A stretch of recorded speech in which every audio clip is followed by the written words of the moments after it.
When a single father walked into that upscale Boston restaurant with only $50 to his name, he had no idea the millionaire CEO at the next table was watching his every move. What she did next didn't just change his evening, it rewrote his entire future. This is a story about dignity, second chances, and the kind of kindness that echoes across lifetimes.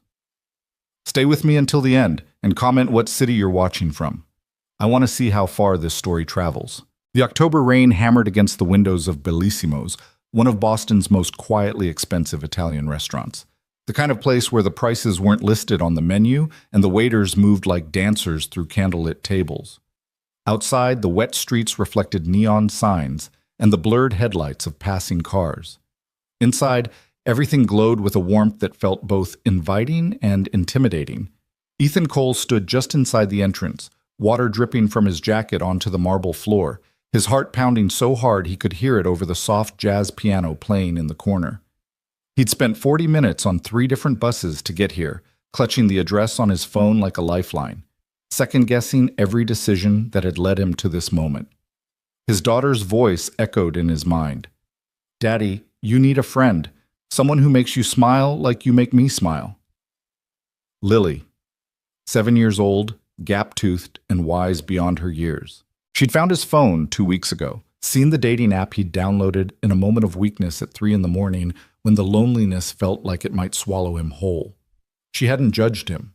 She'd just crawled into his lap, wrapped her small arms around his neck, and whispered, "It's okay to be happy again." So here he was, 42 years old, wearing his only dress shirt, the one he'd ironed 3 times that evening until the creases were sharp enough to cut, standing in a restaurant that smelled like rosemary and expensive wine, waiting for a woman named Jessica, whom he'd never met. The hostess approached, her smile professional and practiced. "Good evening, sir. Do you have a reservation?" Yes, I think so, under Jessica Martin, or maybe Ethan Cole. I'm not sure who made it." His voice cracked slightly, and he hated himself for it. She glanced down at her tablet, her perfectly manicured nails scrolling through names. "Ah, yes, table for 2, right this way. Table for—" He followed her through the maze of tables, hyper-aware of everything. The couple to his left feeding each other bites of tiramisu, the group of businessmen laughing over bourbon, the elderly woman dining alone with a book propped against her wine glass. Every person seemed to belong here, every person except him. The hostess stopped at a small table by the window. "Your server will be right with you. Can I get you started with something to drink?" Ethan's throat was dry, but he knew water was free. "Just water, please." "Thank you." She nodded and glided away, and Ethan sat down carefully, as if the chair might collapse under the weight of his unworthiness. He pulled out his phone, 7:47 p.m. Jessica had said 8 o'clock. He was early. That was good, wasn't it? It showed he was responsible, punctual, interested. He opened his wallet beneath the table, counting the bills one more time, even though he'd counted them 17 times already. $50, 2 20s, and a 10. It was supposed to be the emergency fund, the money he kept hidden in an envelope taped to the back of the bathroom cabinet for when Lily got sick, or the car broke down, or the landlord raised the rent again. But this felt like an emergency too, an emergency of the heart, of the soul, of whatever part of him had been dying slowly for the past 4 years since Sarah passed away. The waiter appeared, young, enthusiastic, with the kind of effortless confidence that came from never having worried about money. "Good evening. My name is Marcus, and I'll be taking care of you tonight. Have you dined with us before?" "No, first time," Ethan said, trying to smile. "Wonderful. Well, our specials tonight are truly exceptional. We have a butter-poached lobster with saffron risotto, a 45-day dry-aged ribeye with truffle butter, and our chef's signature osso buco that's been braising for 18 hours. Can I start you off with some wine? Our sommelier just brought in a stunning Barolo. Actually, just water is fine for now," Ethan interrupted, feeling his face flush. "I'm waiting for someone." Marcus's smile didn't falter. "Of course, I'll bring that right out." Ethan watched him go, then glanced at his phone again. 7:51. 9 minutes. He tried to remember what Jessica looked like from her profile pictures. Blonde hair, bright smile, worked in marketing. They'd messaged for 2 weeks, their conversation starting safe and surface level before gradually deepening into something that felt almost real. She told him about her ex-husband, the one who'd left her for his dental hygienist. He told her about Sarah, about the cancer that took her in 11 months, about becoming a single father overnight, and learning to braid hair from YouTube videos while Lily cried in the bathtub because Mommy used to make it look so easy. Jessica had said she admired him, that he was one of the good ones, that she couldn't wait to meet him in person. Around him, the restaurant hummed with life. At the table to his right, a man was down on one knee, holding a ring box while his girlfriend sobbed happy tears and the whole restaurant erupted in applause. Ethan clapped too, feeling the ache in his chest expand. Would he ever get there again? Would he ever be the man on his knee, certain enough in love to bet his whole future on it? His phone buzzed. His heart leaped. But it wasn't a text from Jessica saying she was running late, or that she was stuck in traffic, or that she'd just parked and was walking in. The message was short, brutal in its brevity. You actually showed up? I was kidding. You're really not my type. Good luck, though. Ethan stared at the screen, reading the words over and over, waiting for them to rearrange themselves into something different, something kinder. But they didn't. They just sat there, each letter a small knife. He looked up, scanning the restaurant as if Jessica might still appear, as if this might be some kind of test he could still pass. But the only people looking at him were the newly engaged couple, still glowing with joy, and they looked through him like he was invisible. The waiter returned with a tall glass of water, ice clinking against the sides. Here you are. Are you ready to order, or should I give you a few more minutes? Ethan's mouth moved, but no sound came out at first. He swallowed hard. Actually, could you just give me a few minutes? She's just running a little late. Of course, take your time. But time was the enemy now. Each second that passed was another second of humiliation, another moment of sitting alone at a table for two while the restaurant filled with laughter and love and everything he didn't have. He should leave. He should stand up, walk out, go catch the bus home, and pretend this never happened. But something kept him frozen in his seat. Pride or stubbornness, or maybe just the crushing exhaustion of giving up one more time. So he sat. He drank his water slowly, making each sip last. He studied the menu without really seeing it, his eyes blurring over prices that made his stomach twist. $42 for a pasta dish, $68 for chicken, $95 for the lobster special. $8.15, $8.23, $8.37. Other couples came and went, the engaged pair left in a shower of congratulations, the woman flashing her ring to everyone they passed. A family of 4 was seated nearby, the children arguing over whether to get pizza or pasta, while their parents exchanged the tired, content smiles of people who'd been married long enough to communicate in glances. Ethan pulled out his phone again, his thumb hovering over Lily's contact. She'd be in bed by now, staying with Mrs. Chen next door, probably already asleep clutching her stuffed rabbit. He wanted to hear her voice, to remind himself why he got up every morning at 5 a.m. to work the night shift at Moretti's Auto Repair. Why he skipped meals so she could have seconds. Why he kept trying, even when trying felt impossible. But calling her would mean admitting this was over, that he'd failed. Again. The piano player switched songs, something slow and melancholy that matched the ache in Ethan's chest. He closed his eyes, letting the music wash over him, and for just a moment he let himself remember. Sarah, laughing in the kitchen of their old apartment, flour in her hair from trying to bake bread from scratch. Sarah, 8 months pregnant, dancing with him to no music, her hand pressed against his chest to feel his heartbeat. Sarah, in the hospital bed, her skin paper thin, whispering, "Don't stop living when I'm gone. Promise me, Ethan. Promise me you'll find joy again." He'd promised, but he'd lied. Because how could he find joy when every morning he woke up and she wasn't there? When Lily asked questions about heaven that he didn't know how to answer? When the loneliness was so thick he could taste it, metallic and bitter on his tongue? "Sir?" Ethan's eyes snapped open. Marcus was standing beside the table, concern creasing his young face. "I'm sorry to bother you, but I wanted to check. Are you still waiting for your companion? It's just that we have other parties waiting, and if you're not planning to order..." The implication was clear. Move along. This table isn't for people like you. Ethan felt something inside him crack. "I understand. I'll order something small and then I'll go. He grabbed the menu with shaking hands, scanning for the cheapest item. There, a side salad for $12. He could afford that. He'd have $38 left, enough to get Lily the new shoes she needed for gym class. I'll have the... Actually, a voice interrupted, smooth and clear as crystal. He'll have the house pasta and the sparkling lemonade. Ethan turned, startled. A woman was standing a few feet away near the table by the far wall. She was probably in her late 30s, with dark hair pulled back in a simple twist, wearing a navy dress that looked effortlessly elegant. But it wasn't her appearance that struck him. It was her eyes. They were looking at him with something he hadn't seen in a long time. Recognition. Not of who he was, but of what he was feeling. "I'm sorry, miss," Marcus said, confused, "but this gentleman hasn't ordered." "I know," she said quietly. "I'm ordering for him. The pasta, the lemonade, and whatever he'd like for dessert. Put it on my tab." "Ma'am, that's very generous, but..." "Please," she said, and there was something in her voice, not commanding, but absolutely certain. "Just do it." Marcus glanced between them, then nodded and hurried away. The woman took a step closer, and Ethan could see her more clearly now. There were lines at the corners of her eyes, the kind that came from smiling, and a weariness in her posture that matched his own.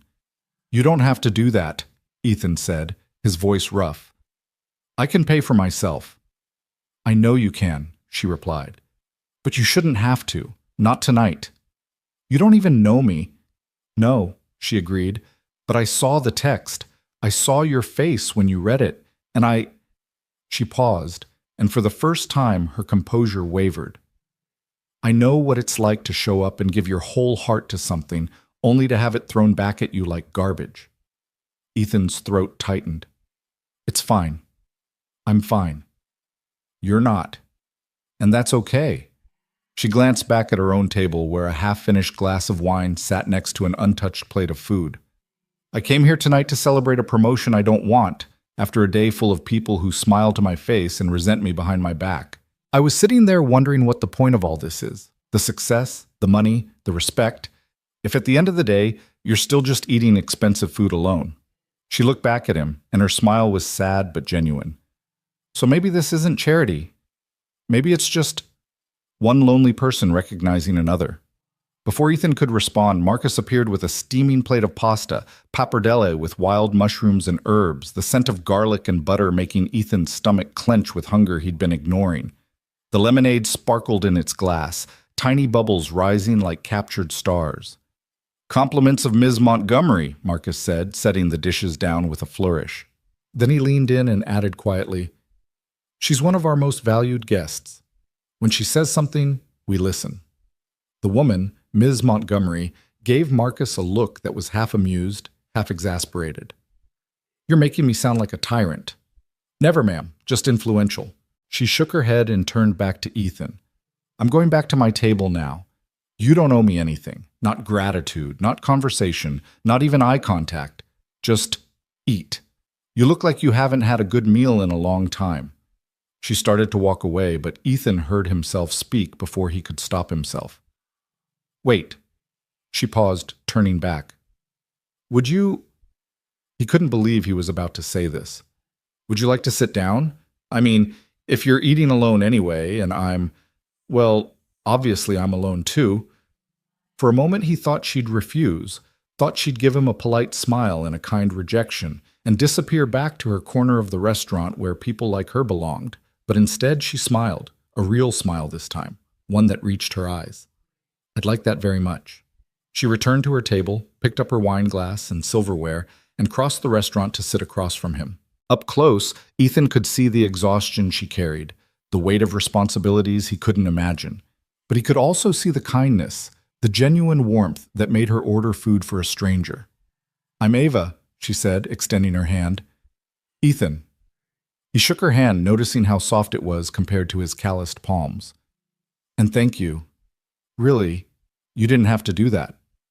"Maybe I did it for me as much as for you," Ava said, settling into her chair.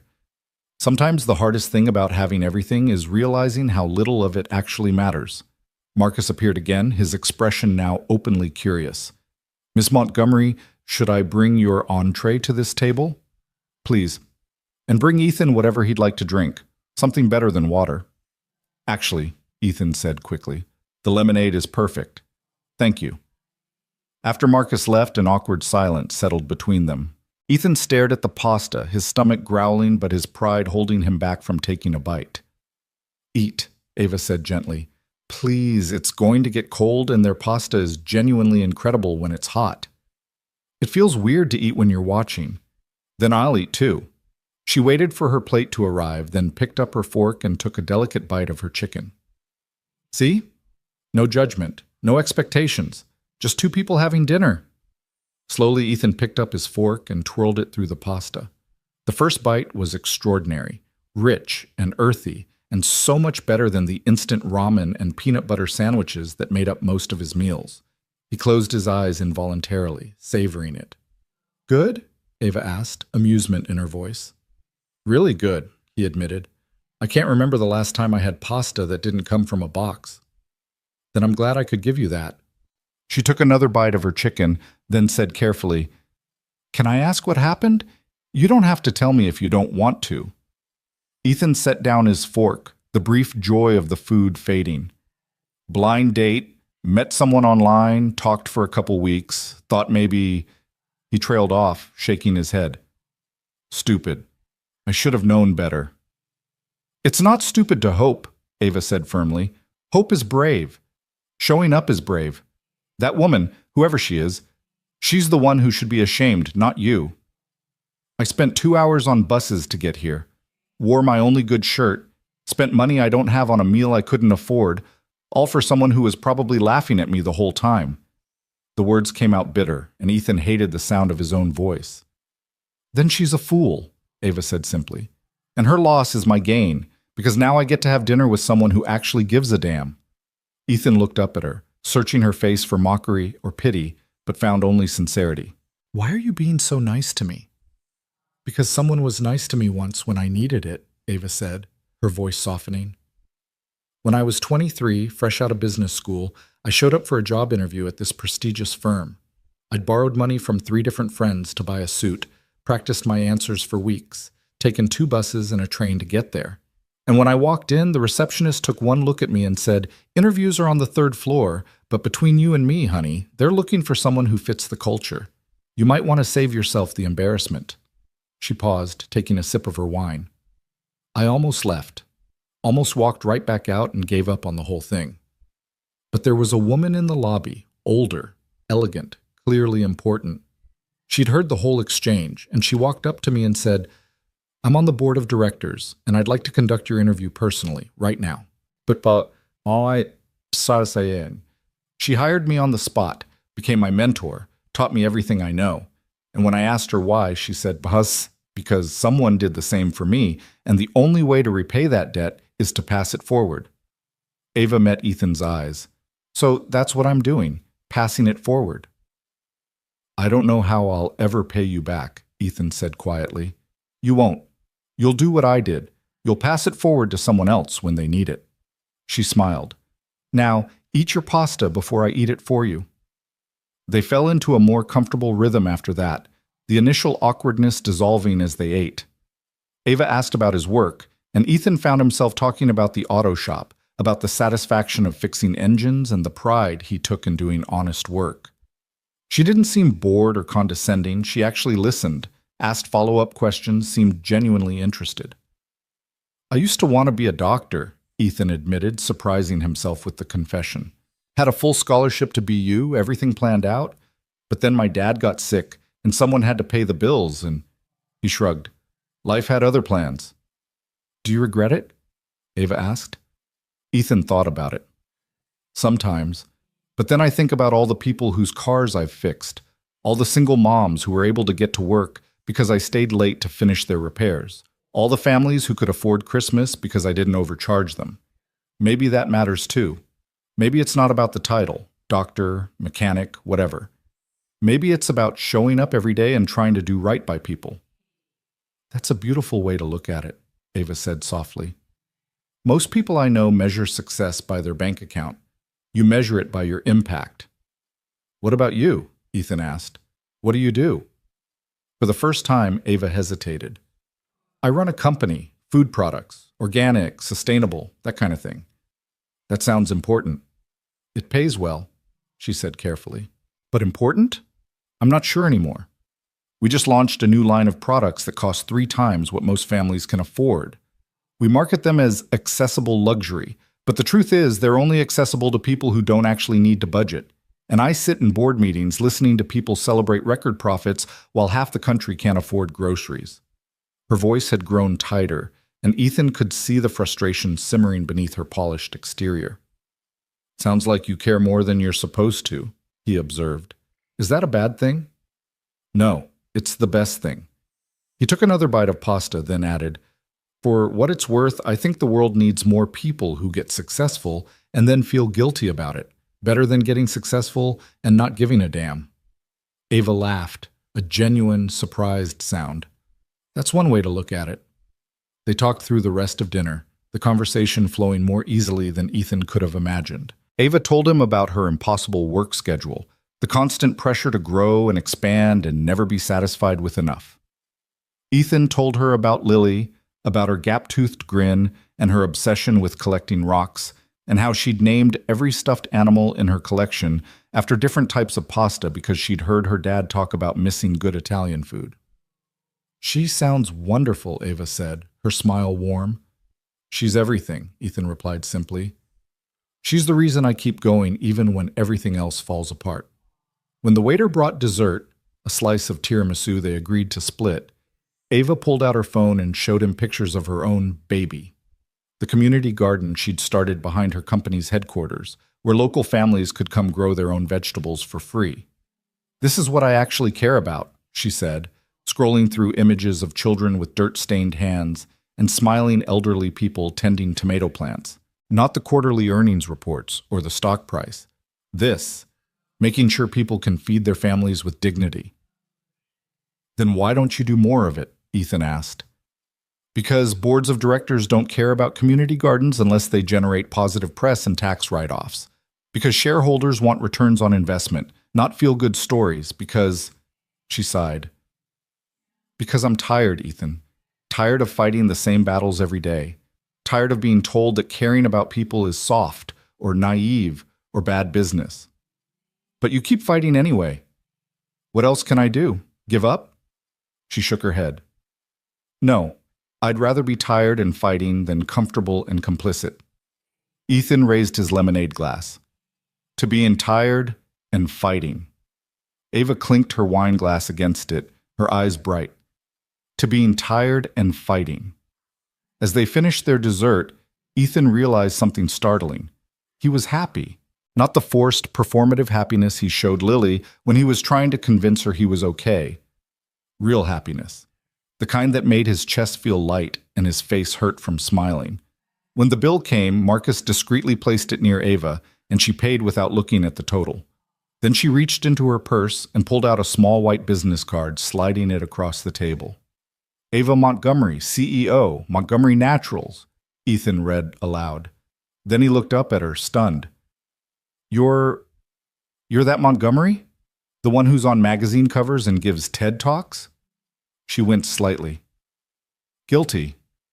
But I'd rather be Ava who bought you dinner than Ava Montgomery, CEO, if that's okay. I can't. You didn't have to. He stammered, overwhelmed. I wanted to, she said firmly, and I'm glad I did. This has been the best evening I've had in months. She stood, gathering her coat and purse. The card has my personal number on the back. If you ever want to talk, or if you need anything, and I mean anything, Ethan, you call me, okay? I don't know what to say. Say goodnight. Say you'll take care of yourself. Say you'll remember that tonight wasn't about what you lost. It was about what you found. She smiled, then impulsively reached out and squeezed his hand. You're going to be okay. Better than okay. And then she was gone, gliding out of the restaurant with the same quiet grace she'd shown all evening, leaving Ethan alone at the table with an empty plate, a full heart, and a small white card that felt like a promise. He sat there for a long time after she left, staring at that card, reading her name over and over. The restaurant was closing now, the other diners long gone, the candles burning low. Marcus approached gently. "Sir, we're closing up for the night." "Right, sorry." Ethan stood, tucking the card carefully into his wallet next to the $50 he hadn't needed to spend. "Thank you for everything." "Miss Montgomery is a special person," Marcus said. "One of the good ones." "Yeah," Ethan agreed, his voice thick. "She really is." He walked out into the October night, the rain having stopped to leave the streets gleaming and clean. The buses had stopped running, but he didn't mind the long walk home. He needed the time to process what had just happened, to understand how a night that started with such crushing humiliation had ended with something that felt almost like hope. As he walked through the quiet Boston streets, past closed shops and sleeping houses, Ethan pulled out his phone and looked at Ava's card one more time. Then he typed out a text message, deleted it, typed it again, deleted it again. Finally, on the third try, he sent it. "Thank you for seeing me when I felt invisible. I don't know how to repay kindness like that, but I promise I'll try. Ethan." The response came faster than he expected.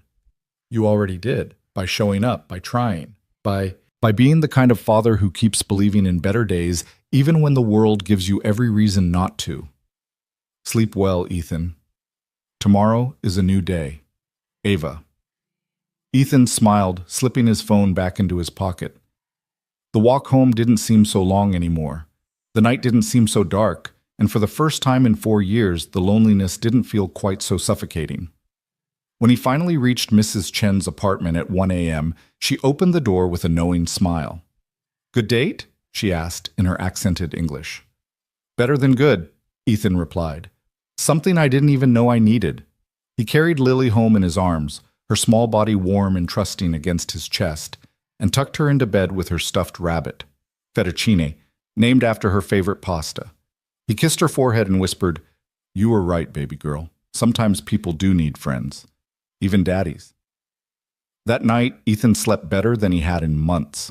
And when he woke at 5 a.m. for his shift at the auto shop, the $50 was still in his wallet, Ava's card tucked safely beside it, and the memory of her kindness warming him like sunlight breaking through clouds. He didn't know it yet, but that white card would change everything.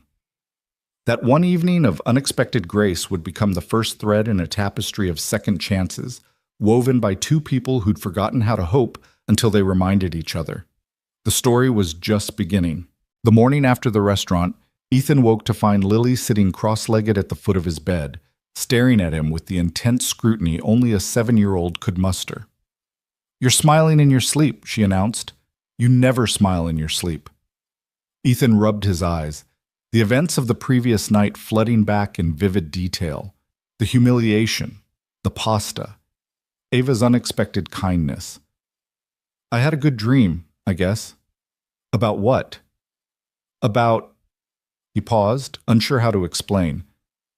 "About meeting a new friend." Lily's eyes widened. "Did you go on your date? Did she like you? Is she pretty? Does she like pancakes? Can I meet her?" "Whoa, slow down." Ethan sat up, pulling Lily into his lap. "It's complicated, baby girl." "Adults always say that when they don't want to explain things," Lily said matter-of-factly. "Mrs. Chen says complicated just means messy but fixable." Ethan laughed despite himself. "Mrs. Chen is a wise woman." "So are you going to see her again?" He thought about Ava's card still in his wallet, still feeling like something precious and fragile he might accidentally break. "I don't know. Maybe."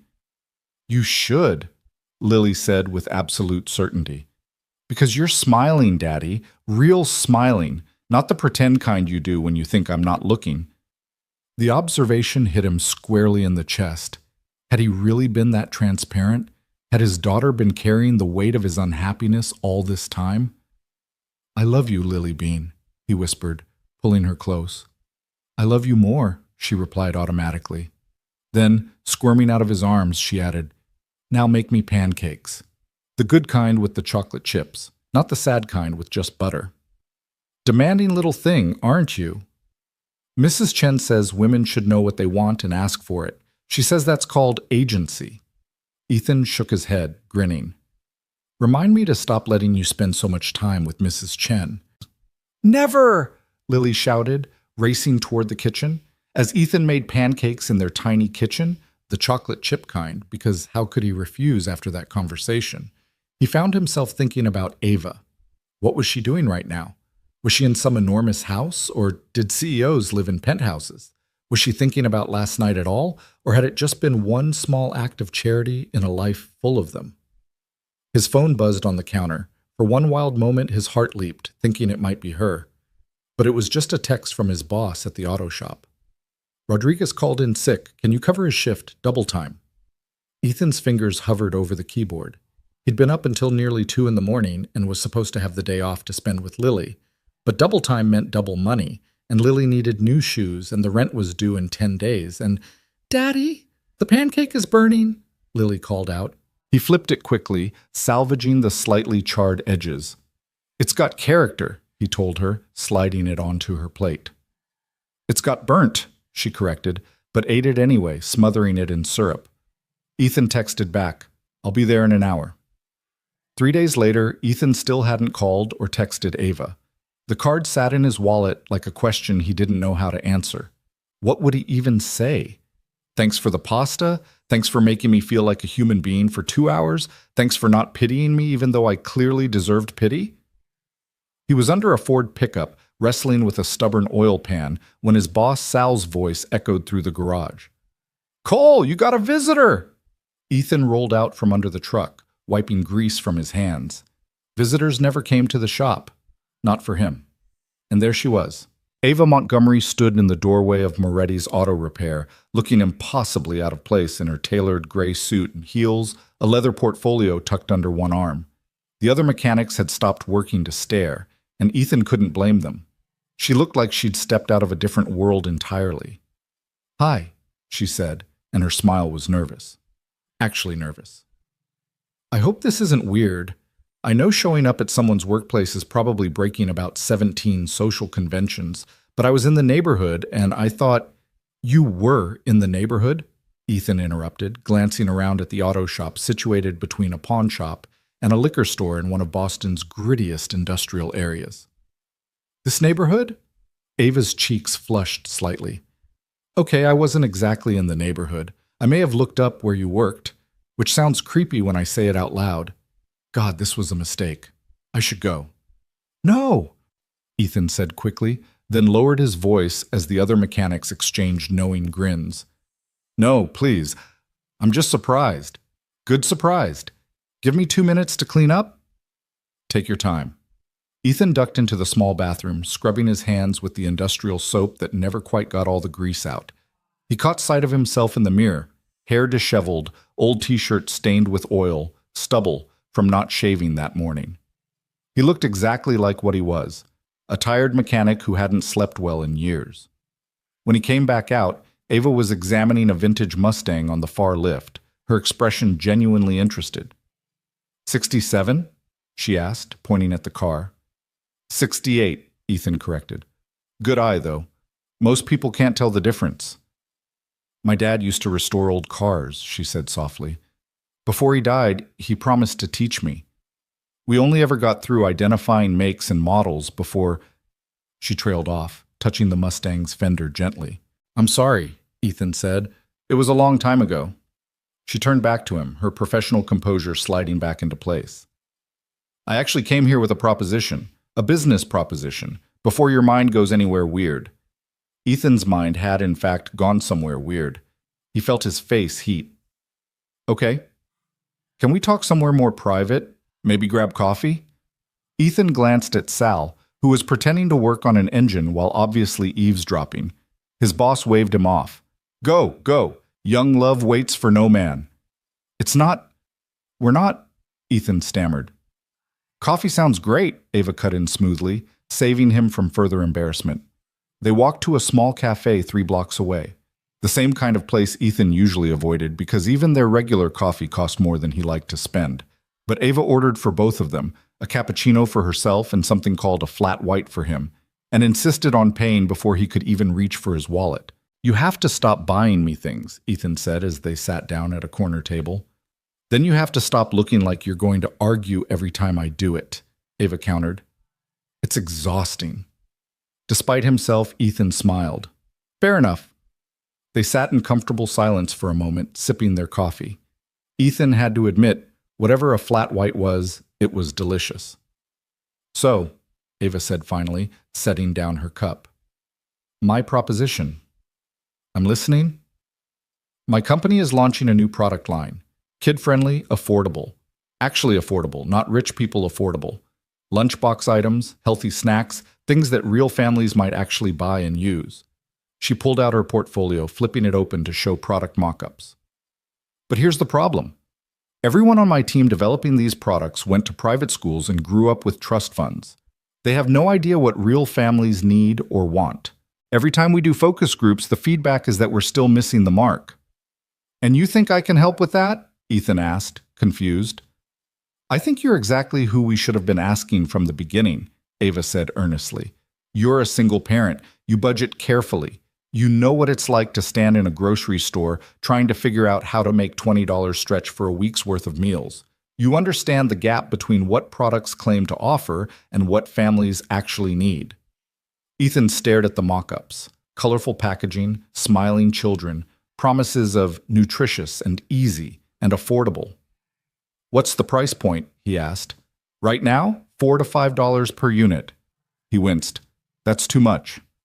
See? Ava said, leaning forward. That's exactly what I need. Honest feedback from someone who lives the reality we're trying to serve. I want to hire you as a consultant. A consultant, Ethan repeated flatly. Ava, I'm a mechanic. I fix cars. I don't know anything about product development or food manufacturing or whatever else goes into this. You know about being a parent. You know about stretching a budget. You know about standing in a grocery store at 9 p.m. after a double shift, trying to find something your kid will actually eat that won't destroy your bank account. She reached across the table, her hand stopping just short of his. That knowledge is worth more than any business degree. How much does a consultant make? Ethan asked carefully. Ava named a figure that made his coffee go down wrong. He coughed, eyes watering. You're joking. I'm absolutely not joking. That's the standard rate for... Ava, that's more than I make in 2 months at the shop. Then you're being criminally underpaid at the shop. She pulled out a contract, sliding it across the table. 20 hours a month. You can do most of it remotely. Surveys, product testing, feedback sessions. A few in-person meetings at our headquarters. Flexible schedule so you can work around Lily. Ethan's hands trembled as he picked up the contract. The money was staggering. With that kind of income, he could move them to a better apartment, get Lily into a better school district, maybe even start saving for the future. But something about it felt wrong. Why are you really doing this? He asked quietly. Ava met his eyes steadily. Because I meant what I said the other night, about passing it forward. Because I'm tired of surrounding myself with people who've never struggled and wondering why we can't seem to help people who are struggling. Because... She hesitated. Because in one evening, you reminded me why I started this company in the first place. Not for the profit margins or the stock price, but to actually make a difference. And I need someone to keep reminding me of that. You're not doing this out of pity. I'm doing this out of hope, Ava said firmly. Hope that maybe if I bring in voices that actually matter, we can create something that actually helps. Hope that success doesn't have to mean selling out. Hope that... She smiled sadly. Hope that showing up counts for something. Ethan read through the contract slowly, looking for catches or fine print, or some reason this couldn't possibly be real. But it was straightforward, generous, and exactly what she'd promised. There's one condition, he said finally. Name it. I meet your team first. If they treat me like some charity case or some token to make themselves feel good about helping the poor, I'm out. I won't be your performance of diversity or whatever corporate buzzword makes you feel better about inequality. Ava's smile was sharp and approving. Deal. And if any of them treat you that way, you have my permission to tell them exactly where they can shove their privilege. In those words? Especially in those words. Ethan signed the contract, his signature shaky but determined. As he handed it back, Ava's professional mask slipped slightly, revealing something softer underneath. Thank you, she said quietly. For trusting me. I know you have no reason to. You bought me pasta, Ethan said. That's more trust than most people earn.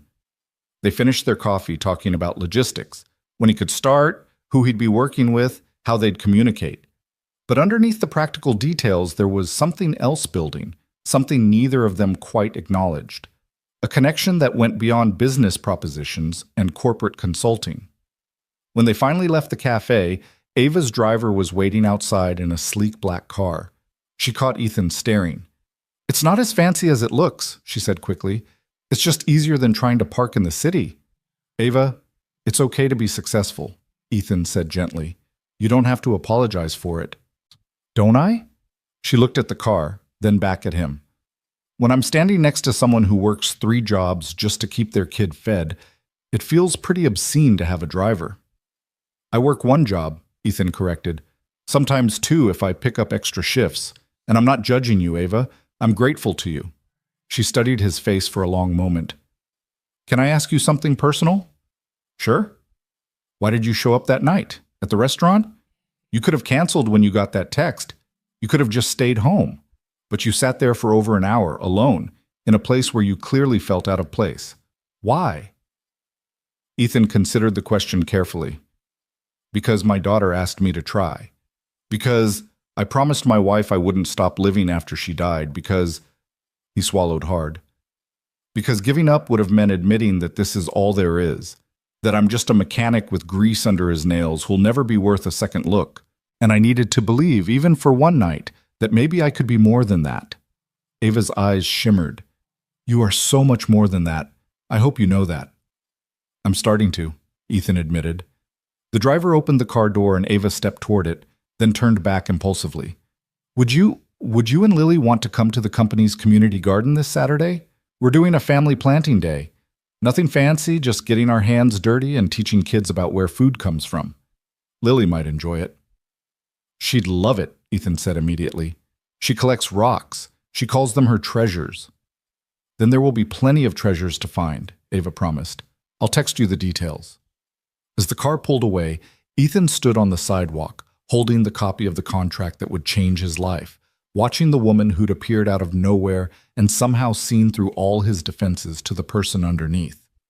His phone rang. Sal's name flashed on the screen. You coming back, or did you run off to marry the rich lady? Sal's gravelly voice asked. Coming back, Ethan said, grinning despite himself. And we're not. It's complicated. Mrs. Chen's right, Sal said. Complicated just means messy but fixable. Now get back here. This Ford ain't gonna fix itself. That Saturday, Ethan woke early to find Lily already dressed, wearing her favorite overalls and rain boots, even though the forecast promised sunshine. I'm ready for the garden, she announced. I brought a bag for treasures. She held up a small canvas tote bag covered in markers' drawings of flowers and butterflies. Ethan's throat tightened, seeing how much this meant to her. You look perfect, he said. But maybe eat some breakfast first? Pancakes? Always pancakes. They took the bus to Montgomery Natural's headquarters, which turned out to be a stunning glass and steel building with solar panels covering the roof and a living wall of plants cascading down one exterior side. The community garden was behind it, a sprawling space with raised beds, fruit trees, and a greenhouse that caught the morning light. Ava was already there, wearing jeans and a faded company t-shirt, her hair pulled back in a ponytail, dirt already smudged on her cheek. She was showing a group of children how to plant tomato seedlings, her hands gentle and patient. Miss Ava! Lily shouted, breaking free from Ethan's hand and running toward her. Ava looked up, and her face transformed with genuine delight. You must be Lily. Your dad has told me so much about you. He has? Lily looked back at Ethan suspiciously. Did he tell you about the time I accidentally flushed his phone down the toilet? He did not mention that, Ava said, laughing. But I'm glad you did. That's a story I need to hear. I was 3 and thought phones could swim, Lily explained seriously. They can't. Daddy was very sad. I was very broke, Ethan corrected, joining them. Hey, Ava. Sorry we're late. Bus issues. You're right on time, Ava assured him. She handed Lily a small pair of gardening gloves. Want to help me plant some strawberries? Lily's eyes went wide. Real strawberries? That I can eat? Well, not today. They need time to grow. But in a few months, you can come back and pick them yourself. Daddy, can we? Please, please, please? We'll see, Lily Bean, Ethan said, not wanting to make promises he might not be able to keep.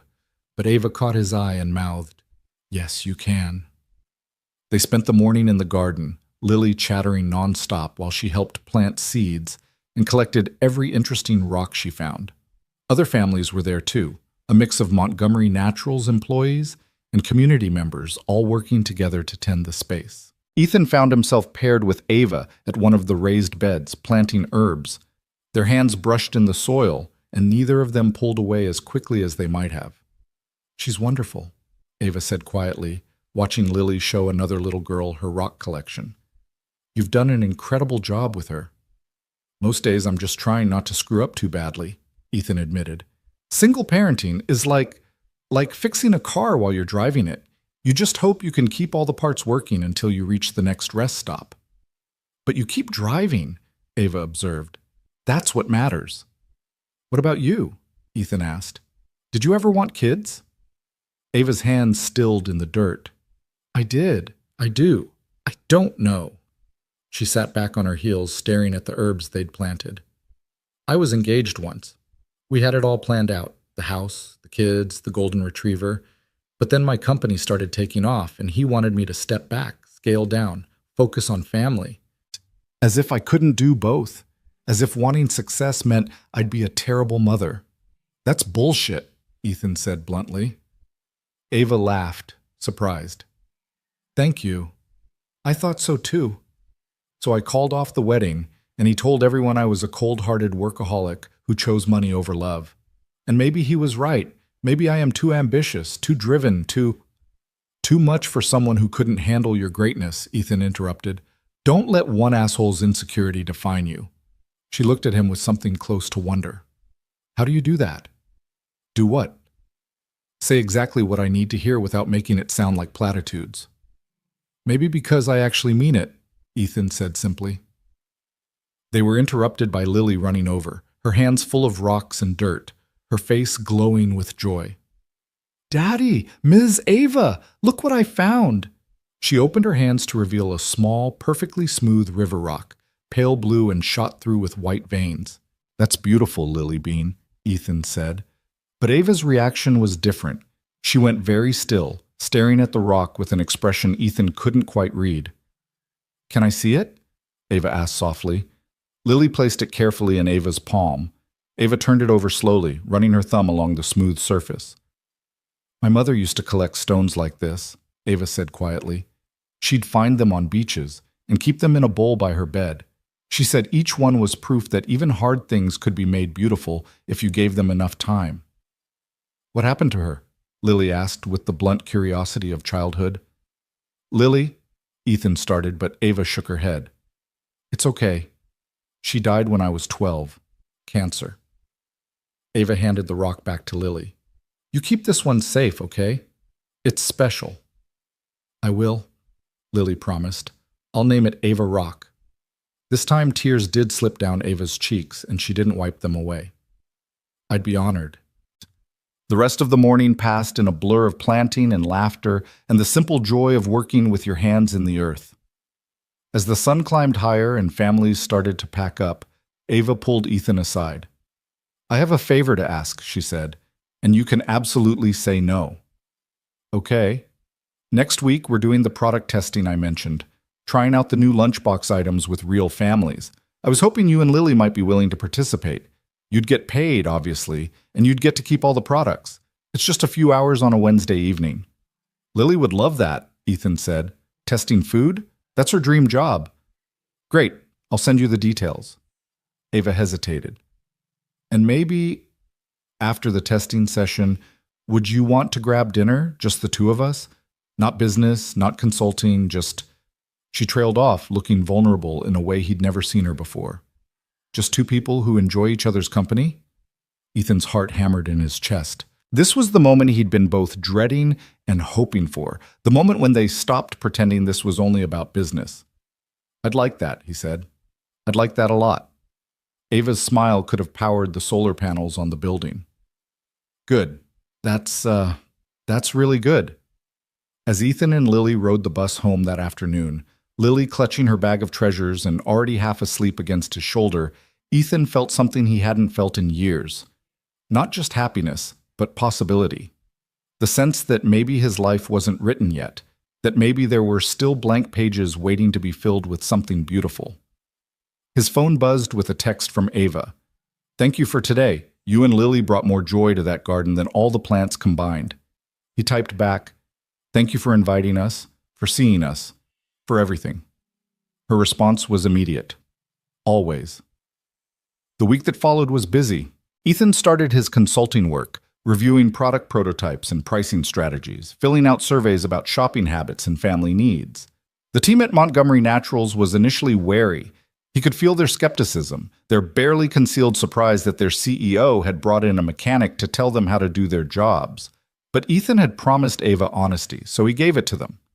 When they showed him a budget-friendly snack pack priced at $6, he pulled up his phone and showed them prices from the actual stores where he shopped. When they talked about convenient packaging, he explained that convenience didn't matter if you had to choose between buying their product or keeping the electricity on. At first they bristled, but slowly, grudgingly, they started to listen, because everything he said was true, and they knew it. On Wednesday evening, Ethan brought Lily to the product testing session. A dozen other families were there, representing different backgrounds and income levels. The Montgomery Naturals team had set up stations with different products, asking parents and kids to try them and provide feedback. Lily was in heaven, sampling fruit strips and cheese crackers and tiny containers of hummus. She filled out her feedback form with painstaking care, her 7-year-old handwriting shaky but earnest. Ethan watched Ava moving through the room, talking to each family, taking notes, really listening. This was her in her element, not in a boardroom making power moves, but on the ground, connecting with the people her company was supposed to serve. When the testing ended and the other families left, Ava found Ethan and Lily in the corner, where Lily was arranging her take-home products in precise rows. "What did you think, Lily?" Ava asked, kneeling down to Lily's level. "The apple cinnamon bars are too sweet," Lily said seriously. "And the cheese crackers are good, but the box is too big for my lunchbox. But I really like the hummus cups. Can you make them in more flavors?" "We absolutely can," Ava said, writing notes on her tablet. "What flavors would you like?" "Chocolate," Lily said immediately. "Chocolate hummus?" Ethan asked, horrified, but Ava was grinning. "Actually, that's brilliant. Sweet hummus dessert cups. Kids would love them, and parents would feel good because it's still protein-rich." She ruffled Lily's hair.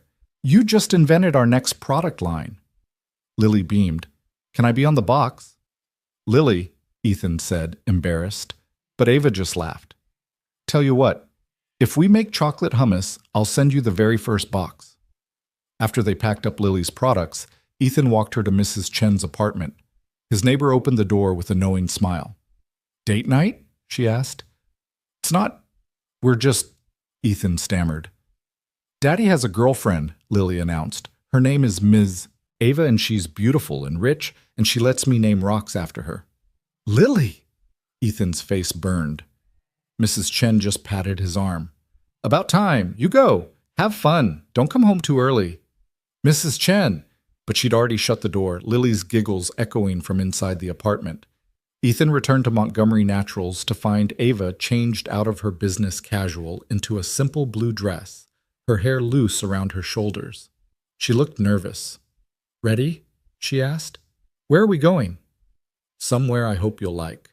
She led him not to some expensive restaurant, but to a small Thai place in Chinatown, the kind of spot with plastic chairs and fluorescent lighting and the most amazing smells wafting from the kitchen. "I know it's not fancy," Ava said quickly, "but the food is incredible, and it's actually affordable, and I thought—" "It's perfect," Ethan interrupted. "Stop apologizing for not being pretentious." They ordered too much food, pad thai and drunken noodles and green curry, and shared everything, talking between bites about everything and nothing. Ava told him about her early days building the company, sleeping in her office, living on vending machine coffee and determination. Ethan told her about the first time he changed Lily's diaper by himself, how he'd called Sarah's mother crying because he couldn't figure out which way the tabs went. "You know what I love about you?" Ava said suddenly. Ethan's heart stopped. "What?" "You're real. Everyone I meet either wants something from me or wants to impress me or wants to prove they're just as successful as I am. But you don't do any of that. You just are. Genuinely, completely yourself." "That's because I don't have the energy to be anyone else," Ethan said honestly. "I'm too tired for performances." "Good," Ava said firmly. "Don't ever change that." As they finished dinner, the conversation turned more serious. Ava told him about the pressure from her board to expand internationally, to focus on profit margins over impact. Ethan told her about the fear that kept him up at night, that he wasn't enough, that Lily deserved better, that he was failing her in ways he couldn't even see yet. "You're not failing her," Ava said softly. "She's happy, healthy, kind, and curious. That's not failure. That's triumph. Some days it doesn't feel like triumph. It feels like survival." "Maybe that's the same thing," Ava suggested. "Maybe triumph is just choosing to survive one more day." They walked back toward the Montgomery Naturals building where Ethan's bus stop was located. The October air was crisp, the city lights reflecting off the glass towers around them. Neither of them seemed eager for the evening to end. "I had a really good time tonight," Ava said as they reached the bus stop. "Me too," Ethan replied. "Best Wednesday evening I've had in, well, forever." They stood there awkwardly, neither quite sure how to end the night. Then Ava stepped closer, rising on her toes, and pressed a soft kiss to Ethan's cheek. "Thank you," she whispered, "for being you." Before Ethan could respond, she was walking away, her figure disappearing into the night, leaving him standing at the bus stop with his heart racing and his cheek burning where her lips had touched. His phone buzzed. "Same time next week?" He typed back immediately. "Absolutely." The reply came with a simple heart emoji, and Ethan found himself grinning like an idiot as he boarded the bus home. When he picked up Lily from Mrs. Chen's, his daughter took one look at his face and announced, "You're glowing, Daddy." "I'm what?" "Glowing, like a light bulb, like happiness." She grabbed his hand, swinging it as they walked home. "I like when you glow." "I like it too, Lily Bean," Ethan admitted. "I like it too." That night, after tucking Lily into bed, Ethan sat at their small kitchen table and looked at his life with new eyes. The consulting money was already making a difference. He'd been able to buy groceries without calculating every penny, had paid the electric bill 2 weeks early, had even put a little into savings. But more than the money, it was the hope that felt revolutionary, the sense that maybe, just maybe, he was allowed to want more than just survival, that maybe he deserved joy, companionship, love. His phone lit up with another text from Ava. "Can't stop thinking about tonight. Is that weird? That feels weird to admit." Ethan smiled, typing back. "Not weird. I'm thinking about it too." "Good. That's really good. Sleep well, Ethan." "You too, Ava. Sweet dreams." As Ethan finally climbed into bed, exhausted but content, he realized something profound. For the first time since Sarah died, he wasn't just surviving. He was living. Actually, genuinely living. And it felt like coming home. The weeks that followed took on a rhythm that felt almost normal, which was perhaps the most extraordinary thing of all. Ethan continued his consulting work, spending late evenings after Lily went to bed reviewing product samples and filling out detailed reports about what real families could actually afford and use. Ava read every word he wrote, implementing changes that shocked her development team but delighted focus groups. Their Wednesday dinners became a sacred tradition. Sometimes they went to restaurants. Sometimes they grabbed food trucks and ate in the park. Once, memorably, Ava showed up at the auto shop with takeout Chinese food, and they ate sitting on his workbench while he explained the difference between synthetic and conventional oil with an enthusiasm that made her laugh until she cried. "You really love this, don't you?" she'd said, watching him gesture with a spring roll. "The mechanics of things, understanding how they work." "There's something satisfying about fixing what's broken," Ethan had replied. about taking something that doesn't work and making it whole again. Ava had looked at him with an expression he couldn't quite read. Yes, she'd said softly. I suppose there is. But they were careful. They kept their relationship, whatever it was becoming, quiet and undefined. Ethan because he was terrified of moving too fast and breaking something precious. Ava because her position as CEO made everything complicated, every personal choice a potential headline or scandal. It was a delicate balance, and for a while, it held. Then came the night everything shifted.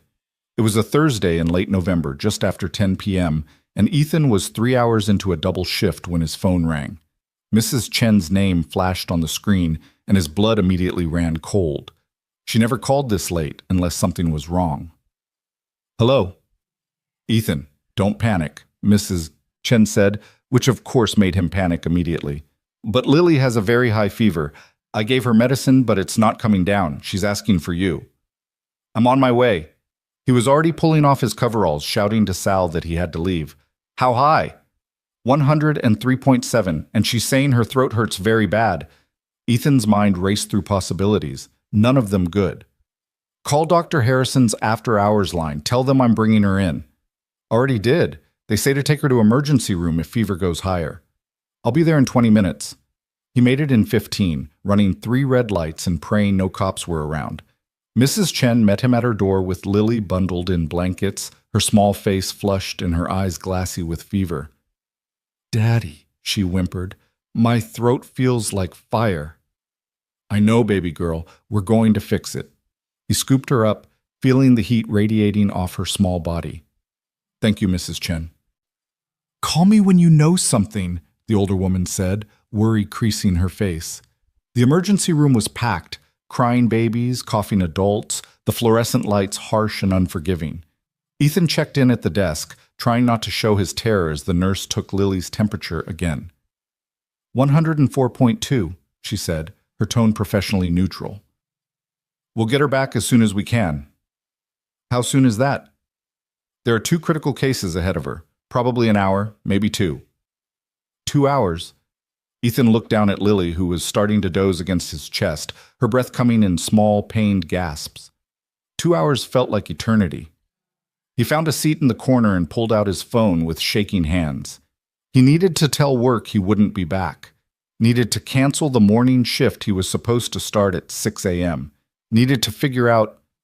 His thumb hovered over Sal's name in his contacts, then moved almost of its own accord to Ava's. He shouldn't call her.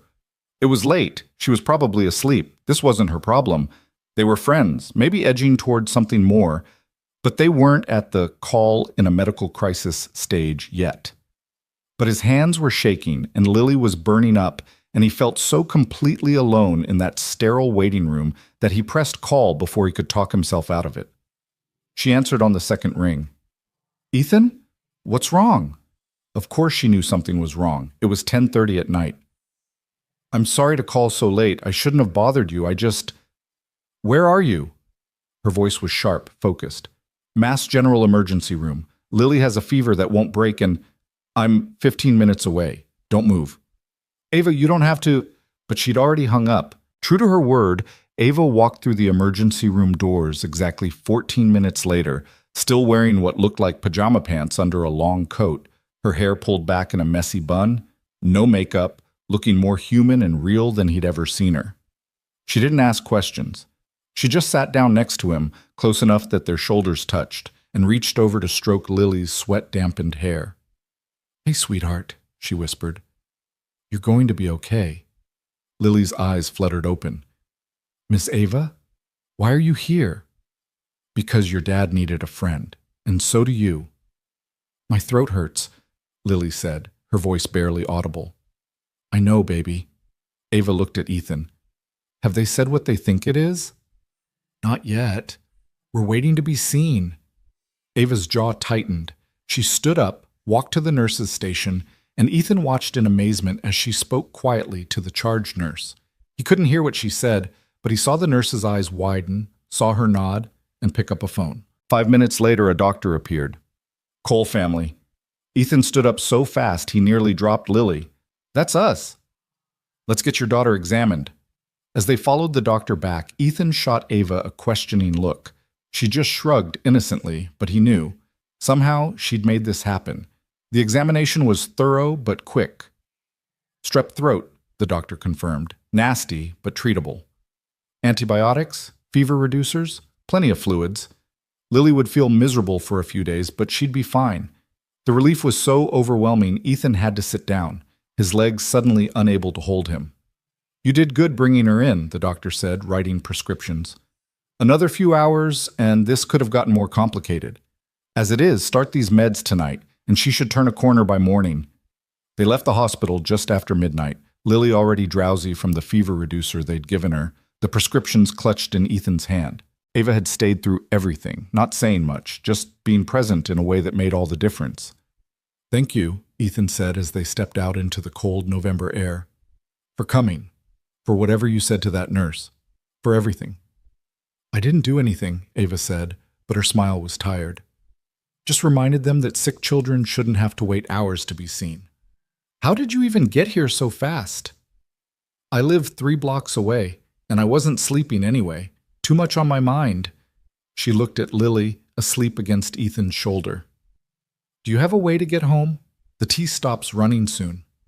We'll take a cab. It's fine. My car is here. Let me drive you. Ava, please, Ethan. Let me help. He was too exhausted to argue. The drive to his apartment was quiet.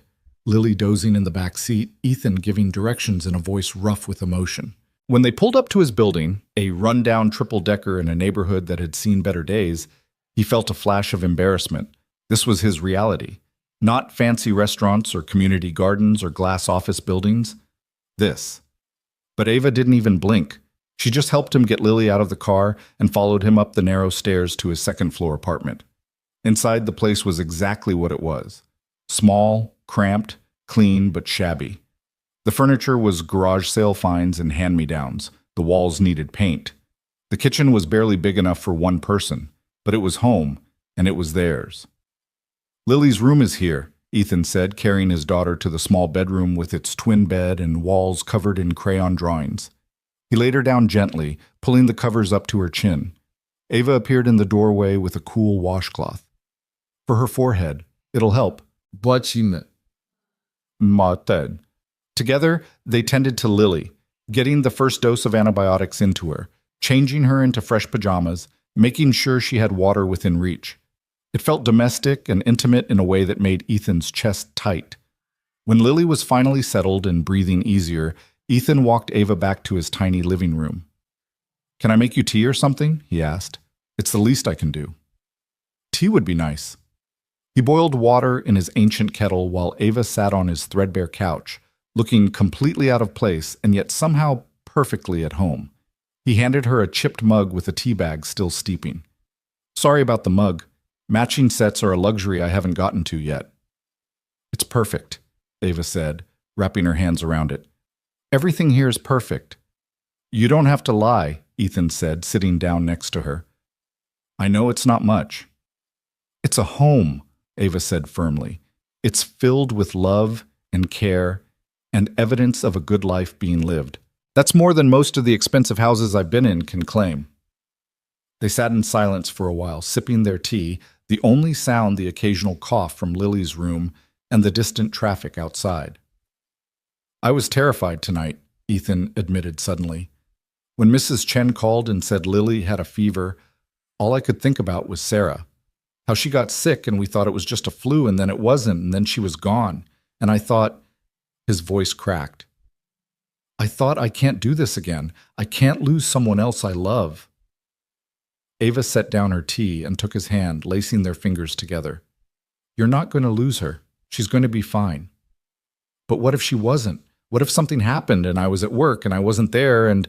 Ethan, stop. Ava turned to face him fully. You can't live in the what-ifs. Trust me, I've tried. You'll drive yourself insane thinking about all the ways things could go wrong. Sometimes you just have to trust that they'll go right. That's hard for me, Ethan said quietly. I know, but you're not alone anymore. She squeezed his hand. You have people who care about you. Mrs. Chen, your boss, me. You don't have to carry everything by yourself. I'm not used to having help. Then get used to it, Ava said, and there was steel in her voice. Because I'm not going anywhere. Ethan looked at their joined hands, at this woman who'd shown up in pajama pants in the middle of the night without hesitation, who'd sat through hours in an emergency room for a child who wasn't hers, who'd driven them home and helped him care for Lily as if it was the most natural thing in the world. Why? He asked. Why do you care so much? Ava was quiet for a long moment. When she spoke, her voice was barely above a whisper. Because when I look at you, I see someone who's been broken and put themselves back together with nothing but willpower and love. And I think, she paused, swallowing hard, I think maybe if someone like that can do it, maybe I'm not as broken as I thought I was. You're not broken, Ethan said. Neither are you, but we're both healing, aren't we? From things that hurt us, from losses that changed us. She met his eyes. Maybe we can heal together. Ethan didn't remember who moved first. Maybe they both did. But suddenly Ava was in his arms and he was holding her like she was precious and fragile and strong all at once. And she was holding him back with the same fierce tenderness. I'm scared, he admitted into her hair. Me too, she whispered back. But I'm more scared of not trying. They stayed like that for a long time, just holding each other in the dim light of his living room, two people who'd been alone for so long they'd forgotten what it felt like to be held. Eventually, Ava pulled back, her eyes bright with unshed tears.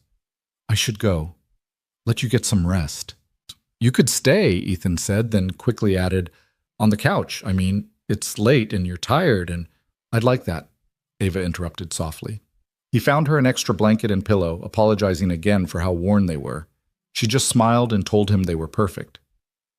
As he turned to go to his own room to check on Lily, she called out, Ethan? Yeah? Thank you for calling me, for trusting me enough to let me be here. Thank you for coming, he replied, for being someone I could call. He checked on Lily. Her fever had already started to drop, her breathing easier, before collapsing into his own bed. But sleep didn't come easily. He kept thinking about Ava in his living room, about the way she'd held his hand, about the possibility of healing together. Around 3 a.m., he heard a sound from Lily's room. He got up quickly, finding her sitting up in bed, her eyes clearer than they'd been all night. Daddy? I'm here, baby girl. How do you feel? Better. Still hurts, but better. She looked past him to the doorway. Is Miss Ava still here? She's sleeping on the couch. Good, Lily said, settling back into her pillows. I like when she's here. The apartment feels less empty. Out of the mouths of babes, Ethan thought, tucking her back in. Me too, Lily Bean, me too. When Ethan woke the next morning, the smell of coffee filled the apartment. He stumbled into the kitchen to find Ava making eggs and toast, looking rumpled and beautiful in yesterday's clothes. I hope you don't mind, she said. I figured you'd need breakfast. I mind that you're doing all the work while I slept. You needed the sleep. Besides, I found your good pan. She held up his only non-stick skillet. I'm making do. They ate breakfast together while Lily slept in, recovering. Ava told him she'd already called her office and cleared her schedule for the day. You don't have to do that, Ethan protested. I want to. Unless you'd rather I leave? No, he said quickly. Stay, please. So she stayed. She stayed through that whole day, entertaining Lily with card games and stories when the little girl woke up, helping Ethan administer medications, making lunch from the limited groceries in his fridge. She stayed through the afternoon when Lily's fever spiked again briefly, and Ethan paced nervously until the medicine kicked in. She stayed through dinner, which they ordered in because none of them had the energy to cook. And when evening came and Lily was finally sleeping peacefully, truly on the mend, Ava stayed for one more cup of tea on the couch. You're really good with her, Ethan said, watching Ava through the steam rising from his mug. With Lily, I mean. She's easy to be good with. She's a remarkable kid. She likes you too. Last week she told me she hopes you'll be her mom someday. Ethan's face burned. I told her she couldn't just decide who my girlfriend was, and she said, why not? You're being too slow about it. Ava laughed, the sound bright and surprised. Out of the mouths of babes. That's what I thought, Ethan said. Then gathering his courage, he added, for what it's worth, she's not wrong. About the going slow part. What are you saying? Ava asked, her voice careful. I'm saying that I really like you. That when you called me at that restaurant, I thought you were just being kind. But now I think maybe you saw something in me that I didn't see in myself. And I'm saying that terrifies me because I've already lost so much, and the thought of losing you, too. He stopped, overwhelmed by the emotion closing his throat. Ethan, Ava said softly, setting down her tea. You're not going to lose me. I'm here. I'm not going anywhere. You say that now. But what happens when you realize I'm just a mechanic with a kid and a tiny apartment and nothing to offer you? What happens when your friends or your board or whoever thinks I'm not good enough? What happens when— Stop, Ava said, and this time there was fire in her voice. Stop deciding for me what I want or what I can handle. I'm a grown woman who built a company from nothing. I think I can decide for myself who I want in my life. And you want me? Ethan asked, his voice small. I want you, Ava said firmly. I want Wednesday dinners and stupid jokes about engine parts. I want to help you with Lily when she's sick. I want to hear about your day and tell you about mine. I want— She stopped, took a breath. I want to try this. For real. Not just as friends, not just as business associates. I want to be with you, Ethan Cole, if you'll have me. Ethan's answer was to close the distance between them and kiss her, softly at first, then deeper as she responded, her hands coming up to frame his face. It was their first real kiss, and it tasted like tea and hope and the promise of something neither of them had dared to dream of. When they finally pulled apart, both breathing hard, Ava was smiling through tears. So is that a yes? She asked. That's a yes, Ethan confirmed. That's absolutely a yes. They stayed up late into the night, talking about what this meant, what they wanted it to look like. They agreed to take things slow for Lily's sake, to be careful about how they presented their relationship publicly given Ava's position. But they also agreed that they were done pretending this was anything other than what it was. I have to tell you something, Ava said around midnight, when they were both getting punchy with exhaustion, about why I came to that restaurant the night we met. Okay, Ethan said cautiously. I told you I'd had a bad day, that I was celebrating a promotion I didn't want. But that wasn't the whole truth. She took a deep breath. I'd gone there to meet someone. A man my board had suggested I network with, which was code for date someone more appropriate to your status. He was a venture capitalist, Yale-educated, came from old money, everything I was supposed to want. What happened? He never showed up. Sent me a text that said I was clearly too invested in my work to be interesting company. She laughed bitterly. So there I was, stood up in my favorite restaurant, feeling sorry for myself. And then I looked over and saw you. Saw someone else who'd shown up with hope and been disappointed.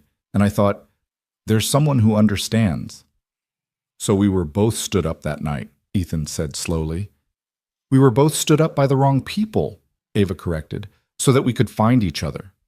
I don't believe in fate, Ethan said. Neither do I, Ava replied. But I believe in showing up, and we both did that. They kissed again, slower this time, savoring it. When Ava finally left around 1 a.m., insisting she had to go home and change for work, Ethan walked her to her car. Thank you, he said, for everything, for last night, for today, for being exactly who you are. Thank you for letting me, Ava replied. She kissed him one more time, then pulled back with a mischievous smile.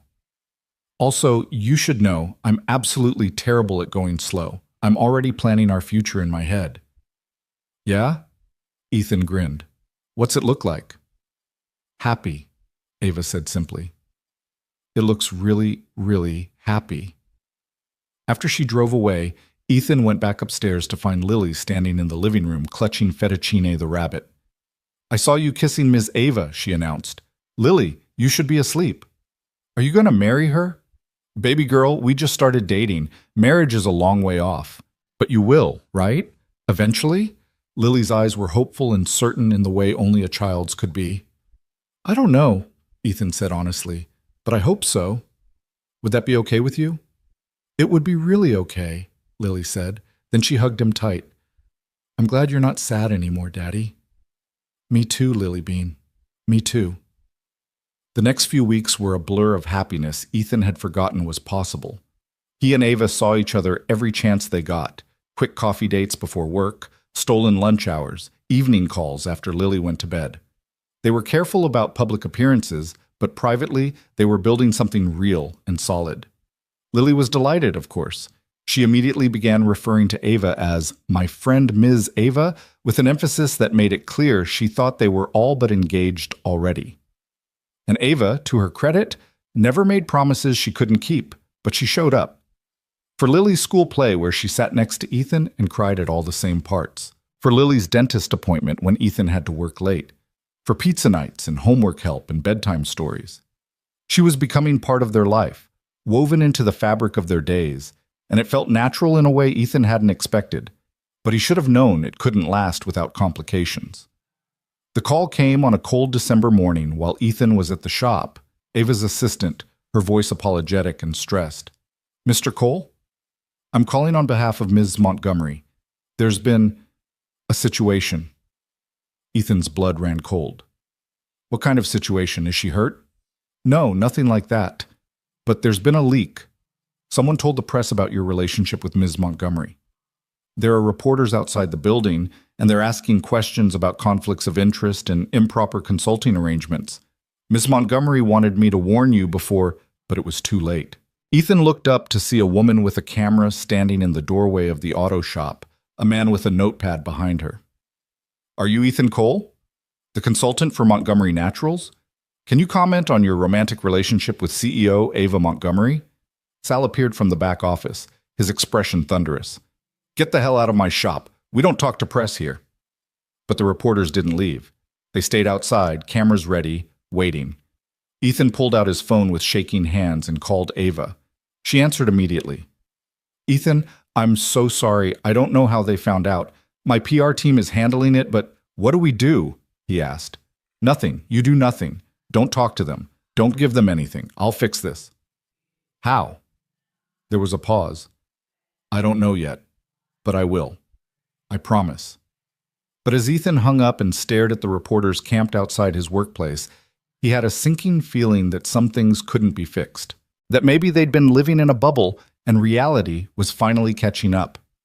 That night, the story broke online. Food CEO's conflict of interest, dating her own consultant. The articles made it sound sordid and calculated, implying Ethan had used Lily to manipulate Ava, that Ava had hired him as a cover for an affair, that the whole thing was a scandal waiting to explode. None of it was true. But truth didn't seem to matter. Ethan sat on his couch, scrolling through article after article, each one worse than the last. His phone was ringing constantly, reporters, numbers he didn't recognize, even his landlord asking if the media circus would affect his lease. When Ava finally arrived at his apartment near midnight, she looked devastated. I'm so sorry, she said immediately. My board is furious. They want me to... She stopped, unable to finish. Want you to what? Ethan asked, though he already knew. End the consulting arrangement. Issue a statement that our relationship was a mistake in judgment. Distance myself from you publicly. Tears streamed down her face. They say it's the only way to save the company's reputation. Then do it, Ethan said, his voice hollow. What? Do what they're asking. I'm not worth destroying everything you've built. Ethan, no. Ava, look at me. He gestured at himself, at his shabby apartment, at the life he led. I'm a mechanic with a daughter and debt and nothing to offer you but complications. Your board is right. This is a conflict of interest. We should have seen this coming. I don't care what they think, Ava said fiercely. But I do, Ethan replied quietly. Because I care about you, and I won't let you sacrifice everything for me. They argued through the night, both of them exhausted and scared and saying things they didn't mean. By the time the sun rose, they'd reached an impasse. I won't end this, Ava said, her voice raw. I won't give up on us because other people are small-minded and cruel. And I won't let you destroy your life for me, Ethan countered. So where does that leave us? Ava stood gathering her coat. At the door, she turned back. It leaves us having to decide what matters more, them or us. After she left, Ethan sat alone in his apartment, wondering if love was ever really enough when the whole world was determined to pull you apart. And for the first time since that night in the restaurant, he felt truly, utterly alone again. The morning after Ava left brought no clarity, only a hollow ache that settled in Ethan's chest and refused to leave. He got Lily ready for school on autopilot, making her breakfast and packing her lunch while she chattered about the upcoming winter concert and whether Ms. Ava would come watch her sing. "I don't know, baby," Ethan said, his voice tight. "Ms. Ava is very busy." Lily stopped mid-bite of her toast, studying him with those two perceptive eyes. "Did you have a fight?" "Something like that." "Are you going to fix it?" "I don't know if I can," Ethan admitted. Lily set down her toast with the solemnity of someone much older than 7. "Mrs. Chen says anything worth having is worth fighting for." "Are you going to fight for Ms. Ava?" "It's more complicated than that, Lily Bean." "That word again," Lily said, shaking her head. "Adults make everything complicated." After dropping Lily at school, Ethan arrived at the auto shop to find the reporters still there, though fewer than yesterday. They shouted questions as he walked past, cameras flashing, and he kept his head down and his mouth shut just like Ava had told him to. Inside, the atmosphere was tense. His co-workers avoided eye contact, and Sal called him into the office before his shift even started. "We need to talk," Sal said, closing the door. Ethan's stomach dropped. "If you need to let me go, I understand." "Let you go? Kid, I'm not firing you. You're my best mechanic." Sal sat down heavily in his creaky office chair. "But those reporters are bad for business. Customers don't want to come here when there's cameras everywhere. And I got a call this morning from some PR firm offering me money to talk about you." "I'm sorry," Ethan said. "I never meant for any of this to—" "I told them to shove it," Sal interrupted. "Told them you're a good man and they should be ashamed of themselves for trying to destroy someone's life for clicks and views. But Ethan, you gotta understand, this can't go on forever. Either this dies down or we're going to have a problem." "I'll fix it," Ethan promised, though he had no idea how. The day crawled by in a haze of oil changes and tire rotations, punctuated by periodic glimpses of the reporters still lurking outside. Ethan's phone buzzed constantly with calls from unknown numbers, texts from distant relatives he hadn't spoken to in years, suddenly interested in his life, and exactly 0 messages from Ava. That silence hurt more than anything else. By the time his shift ended, Ethan was exhausted in a way that went beyond physical tiredness. He was soul-weary, ground down by the weight of impossible choices and the crushing awareness that maybe he'd been foolish to think someone like Ava could really be part of his life. He picked up Lily from Mrs. Chen's, endured her knowing looks and gentle questions, and made it back to his apartment just as his phone finally rang with the call he'd been both dreading and desperate for. "Ethan," Ava's voice was strained, formal. "Can we talk?" "Yeah, of course." "I'm downstairs, in the car. Can you come down?" "I don't want to, with the reporters possibly following."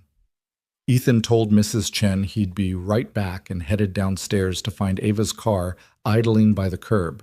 He slid into the passenger seat and they sat in silence for a long moment, neither quite able to look at the other. "My board met today," Ava finally said. "They've given me an ultimatum. Either I end the consulting arrangement, issue a public statement distancing myself from you, and focus solely on the business, or they'll call for a vote of no confidence. They can do that? They can try. And with the current media narrative, they'd probably succeed." She turned to face him, and her eyes were red-rimmed and exhausted. "I could lose my company, Ethan. Everything I've built for 15 years could be gone because we fell in love." The word hung between them, spoken aloud for the first time. Love. "Then you know what you have to do," Ethan said quietly. "Do I? Because I've been thinking about it all day, running every scenario, and I keep coming back to the same question. What's the point of success if I have to give up everything that makes me happy to keep it?" "Ava, no, let me finish. I started Montgomery Naturals because I wanted to make a difference. I wanted to create products that actually helped families, that made healthy food accessible, that proved you could run a business with integrity and still succeed. But somewhere along the way, it stopped being about that and started being about quarterly earnings and stock prices and keeping board members happy. And I forgot why I started in the first place. She reached over and took his hand. You reminded me, Ethan. You and Lily reminded me what actually matters. Not the money or the status or the magazine covers. Just showing up for people. Being there. Choosing connection over convenience. That's beautiful, Ethan said, his throat tight. But it doesn't change the reality. They'll destroy you. They'll destroy your company. Everything you've worked for will be gone. Then maybe it deserves to be gone, Ava said, and there was steel in her voice now. Maybe if the price of keeping my company is giving up my integrity and the people I love, then it's not worth keeping. You can't mean that. I do mean it. I'm tired, Ethan. I'm tired of performing for board members and shareholders and people who measure worth in dollar signs. I'm tired of being told that caring about people is soft or unprofessional. I'm tired of living a life that looks perfect on paper but feels empty every single day. So what are you saying? Ava took a deep breath. I'm saying I called my lawyer today. I'm saying I have options. I can buy out the board, restructure the company, take it private. It'll cost me almost everything I have, and it'll take months, maybe years to rebuild. But I can do it. I can create something that's actually mine, that answers to no one but me. Ethan stared at her, stunned. You'd give up that much? For this? For us? I'm not giving it up, Ava corrected. I'm choosing something different, something better, a company that actually lives up to its values, a life that's about more than just success. She squeezed his hand. But I need to know if you're with me, if you're willing to weather this storm together, because it's going to get worse before it gets better. Ava, I'm a mechanic with $50 to his name. I can't help you fight board members and lawyers and PR firms. I can't even afford my own lawyer if someone decides to sue me for this mess. I'm not asking you to fight my battles, Ava said. I'm asking you to stand beside me while I fight them myself. I'm asking you to believe that we're worth the trouble, that what we have is real enough to be worth protecting. Ethan thought about Lily's words that morning. Anything worth having is worth fighting for. He thought about Sarah, about the promise he'd made to keep living, to find joy again. He thought about that night in the restaurant when a stranger had seen him and decided he deserved kindness. I'm terrified, he admitted. So am I, Ava replied, but I'm more terrified of living a safe, comfortable life without you in it.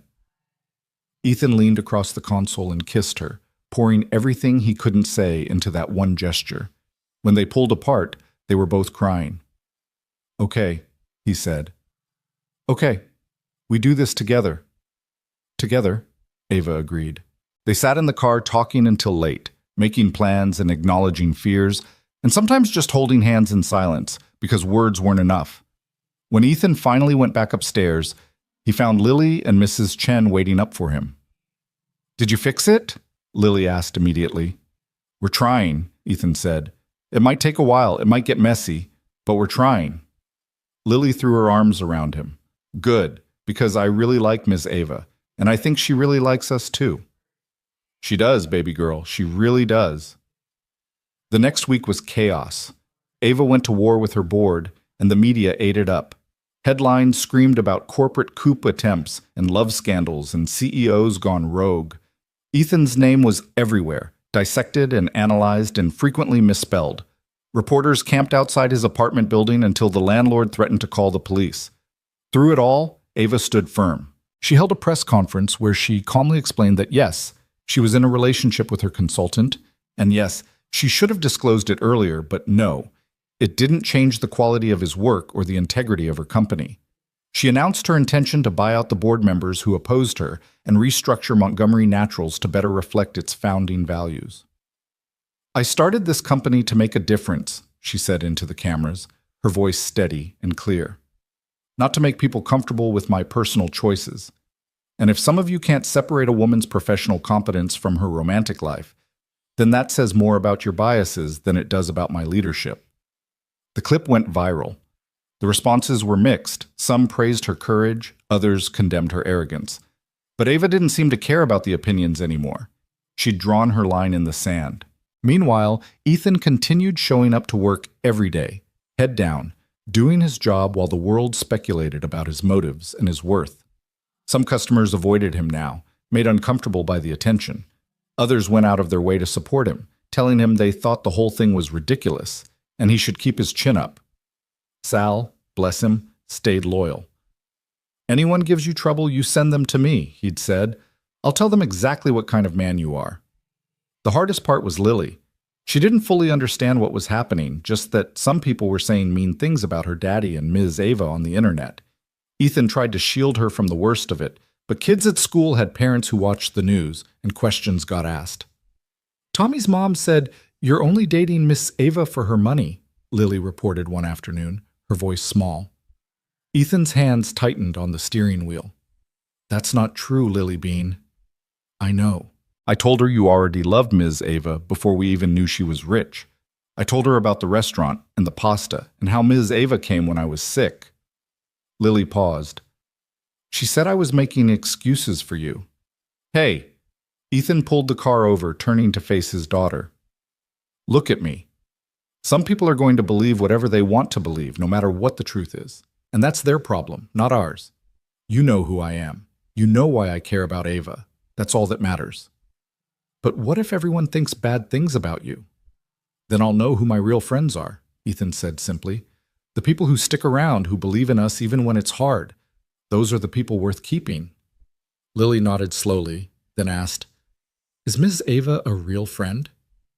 "She's the realest one I've got," Ethan said honestly.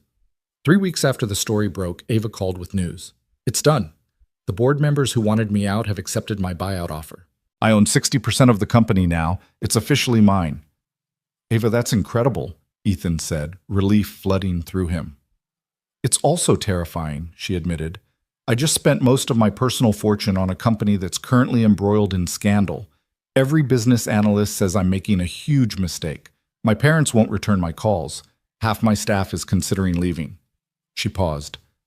"But it's mine, Ethan, and I can finally run it the way it should be run." "What happens now?" "Now I rebuild. I restructure. I hire people who actually care about the mission, not just the paycheck. I create products that families like yours can actually afford. And I prove that you can build something meaningful without selling your soul." Her voice softened. "And if you're still willing, I'd love for you to be part of that. Not as a consultant, we need to keep that separate now for legal reasons, but as an advisor, someone who keeps me honest and reminds me why this all matters." "I'm not sure I'm the right person for that," Ethan said.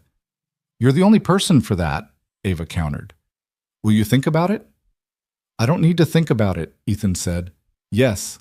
Absolutely yes." They made plans to meet that weekend, just the three of them, Ethan, Ava, and Lily. No business, no media, just a normal day together, or as normal as their life could be anymore. That Saturday, Ava picked them up in her car, not the company car with the driver, but her own vehicle, a sensible sedan that was several years old and had clearly been well loved. Lily was delighted, immediately declaring that this car was better because it had more personality.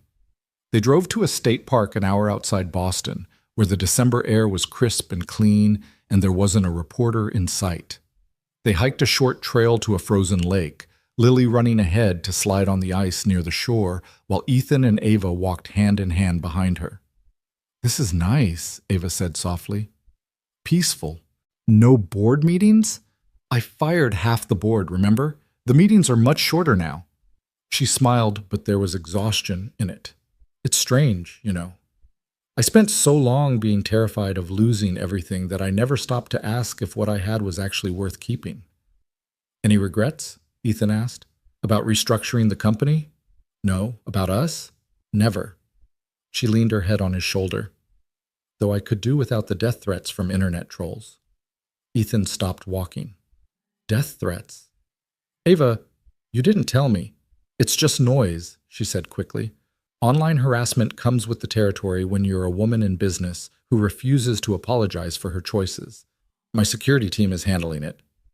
"Your security team?" "Ava, this is serious." "I know, but I'm not going to let them scare me into hiding, and I'm not going to let them make me regret choosing you." They watched Lily slide across the ice, her laughter echoing across the frozen lake. For a moment, everything felt almost normal, almost peaceful. "I've been thinking," Ava said, "about the future, about what we're building." "Yeah?" "I want Lily to be part of it, not in a forced way, not pushing her into something she doesn't want, but I want her to know that she matters to me, that when I think about my future, she's in it." Ava turned to face him. "Is that okay? Am I overstepping?" "You're not overstepping," Ethan said, his voice rough. "She's already decided you're part of our family. I'm just catching up." "I'm not trying to replace her mother," Ava said quickly. "I would never—" "I know. Sarah would have liked you, I think. She always said I needed someone who wouldn't let me hide behind my own fears, someone who'd push me to be better." He smiled sadly. "She'd be laughing at me right now, telling me I'm an idiot if I don't hold on to you with both hands." "I like the sound of her," Ava said. "You would have loved each other," Ethan agreed. Then, before he could overthink it, he added, "She made me promise, before she died, that I'd find joy again, that I wouldn't spend the rest of my life alone just because she couldn't be there. I thought I'd broken that promise, but then you bought me pasta." Ava laughed through tears. "Everything comes back to that pasta, doesn't it?" "Best $50 I never spent," Ethan said, pulling her close. They called Lily over for lunch, sandwiches Ava had made that morning and hot chocolate from a thermos. They sat on a fallen log by the lake, bundled in coats and scarves, eating and talking and being together in a way that felt both extraordinary and perfectly ordinary. "Ms. Ava," Lily said suddenly, her hot chocolate mustache making her look even younger than 7. "Are you going to marry my daddy?" Ethan choked on his sandwich. "Lily!" "What?" "I'm just asking. Mrs. Chen says it's good to communicate your expectations." Ava's eyes sparkled with amusement. "Mrs. Chen is very wise. And to answer your question, I hope so, someday. If your daddy asks me, and if you're okay with it." "I'm okay with it," Lily said immediately. "When are you going to ask her, Daddy?" "When the time is right," Ethan managed, his face burning. "The time is always right if it's what you want," Lily said with the confidence of someone who'd clearly been spending too much time with Mrs. Chen. They spent the rest of the afternoon at the park, building a small snowman and taking pictures and pretending, just for a few hours, that they were a normal family having a normal day. No scandal, no media circus, no board members or lawyers or people telling them their love was inappropriate or ill-advised. Just them. Just this. As the sun started to set and they packed up to head home, Lily grabbed both their hands, swinging between them as they walked back to the car. "I like days like this," she announced. "Can we do this every weekend?" "We'll try," Ava promised. "Even when you're super busy being a CEO?" "Especially then," Ava said, "because days like this remind me why all that work matters." On the drive home, Lily fell asleep in the back seat, exhausted from the fresh air and adventure. Ethan and Ava talked quietly in the front, their conversation ranging from the practical to the profound. "I have something to tell you," Ava said as they got closer to Boston. "I've been working on a new initiative for the company, a scholarship program for kids from low-income families who want to pursue careers in food science, nutrition, or business. Full ride, tuition, books, living expenses, everything." "That's amazing," Ethan said. "I'm calling it the Sarah Cole Memorial Scholarship," Ava continued softly. "If that's okay with you. I thought it would be a way to honor her, to take the loss you've experienced and turn it into something that helps others." Ethan had to pull over, the tears coming too fast to see the road. Ava reached over and held him while he cried, her own cheeks wet. "She would have loved that," he finally managed. "She always wanted to help people. This is perfect." "I hoped you'd think so," Ava whispered. They sat there on the side of the road until Ethan composed himself, then continued home. When they arrived at his apartment building, Ava helped carry a sleeping Lily upstairs and laid her gently in bed. Standing in the doorway of Lily's room, watching Ava tuck the blankets around his daughter with such natural tenderness, Ethan felt something shift in his chest. This was real. This was his life now. This woman who'd walked into a restaurant alone and seen him when he felt invisible was now standing in his home, caring for his child, building a future that included all of them. "Stay," he said quietly. Ava turned, surprised. "Stay?" "For dinner. For the evening. Just stay." He swallowed hard.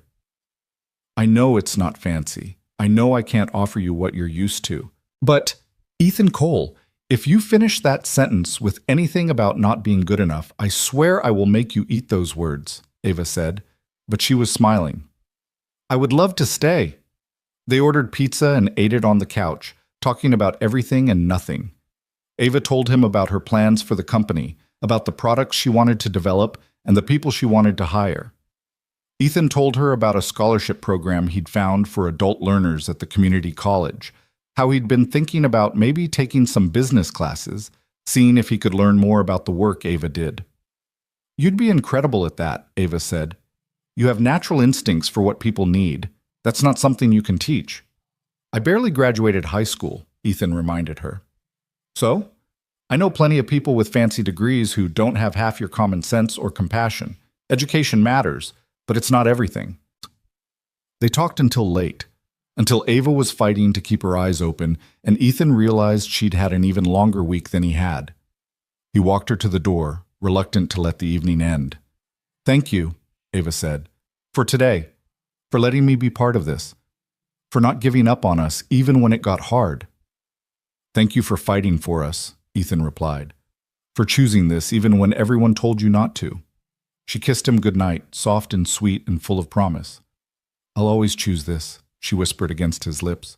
I'll always choose you. After she left, Ethan checked on Lily one more time before heading to bed. His daughter was sprawled across her mattress, Fettuccine the rabbit tucked under one arm, and Ava Rock clutched in her other hand. Even in sleep, she was holding on to the proof that good things could happen, that kindness existed, that their small family was growing in beautiful, unexpected ways. Ethan's phone buzzed with a text from Ava. Made it home safe, still smiling, can't wait to do this again? He typed back, every weekend, I promise. Every weekend sounds perfect, came the reply, followed by a heart emoji. As Ethan finally fell asleep that night, for the first time in 4 years he wasn't haunted by what he'd lost. Instead, he dreamed about what he was building, a future that honored the past without being imprisoned by it, a love that was real and complicated and absolutely worth fighting for, a life that looked nothing like what he'd planned but somehow felt exactly right. The storm wasn't over. There would be more challenges ahead, more people questioning their choices, more obstacles to overcome. But they'd weathered the worst of it together, and that had to count for something. It counted for everything. The following Monday, Ethan arrived at work to find the reporters finally gone. The story had been replaced by newer scandals, as Ava had predicted it would be. People's attention had moved on, leaving them to build their life in relative peace. Sal caught him in the shop, a rare smile on his weathered face. The vultures finally flew away, huh? Looks like it, Ethan said. Good. Now we can get back to fixing cars instead of dodging cameras. Sal paused. She's a good woman, your Ava. Takes guts to do what she did. Don't let her go, kid. I won't, Ethan promised. Not a chance. That evening, Ava called with more news. I met with the scholarship committee today. The Sarah Cole Memorial Scholarship is officially approved. First recipients will be selected in the spring. That's incredible, Ethan said, his voice thick. There's more. I want you to be on the selection committee, you and Lily. I want the people choosing these recipients to understand what it's like to actually need help, not just to theorize about it from a distance. Ava, I don't know if I'm qualified. You're the most qualified person I know, she interrupted. Will you do it? Yes, Ethan said. Of course, yes.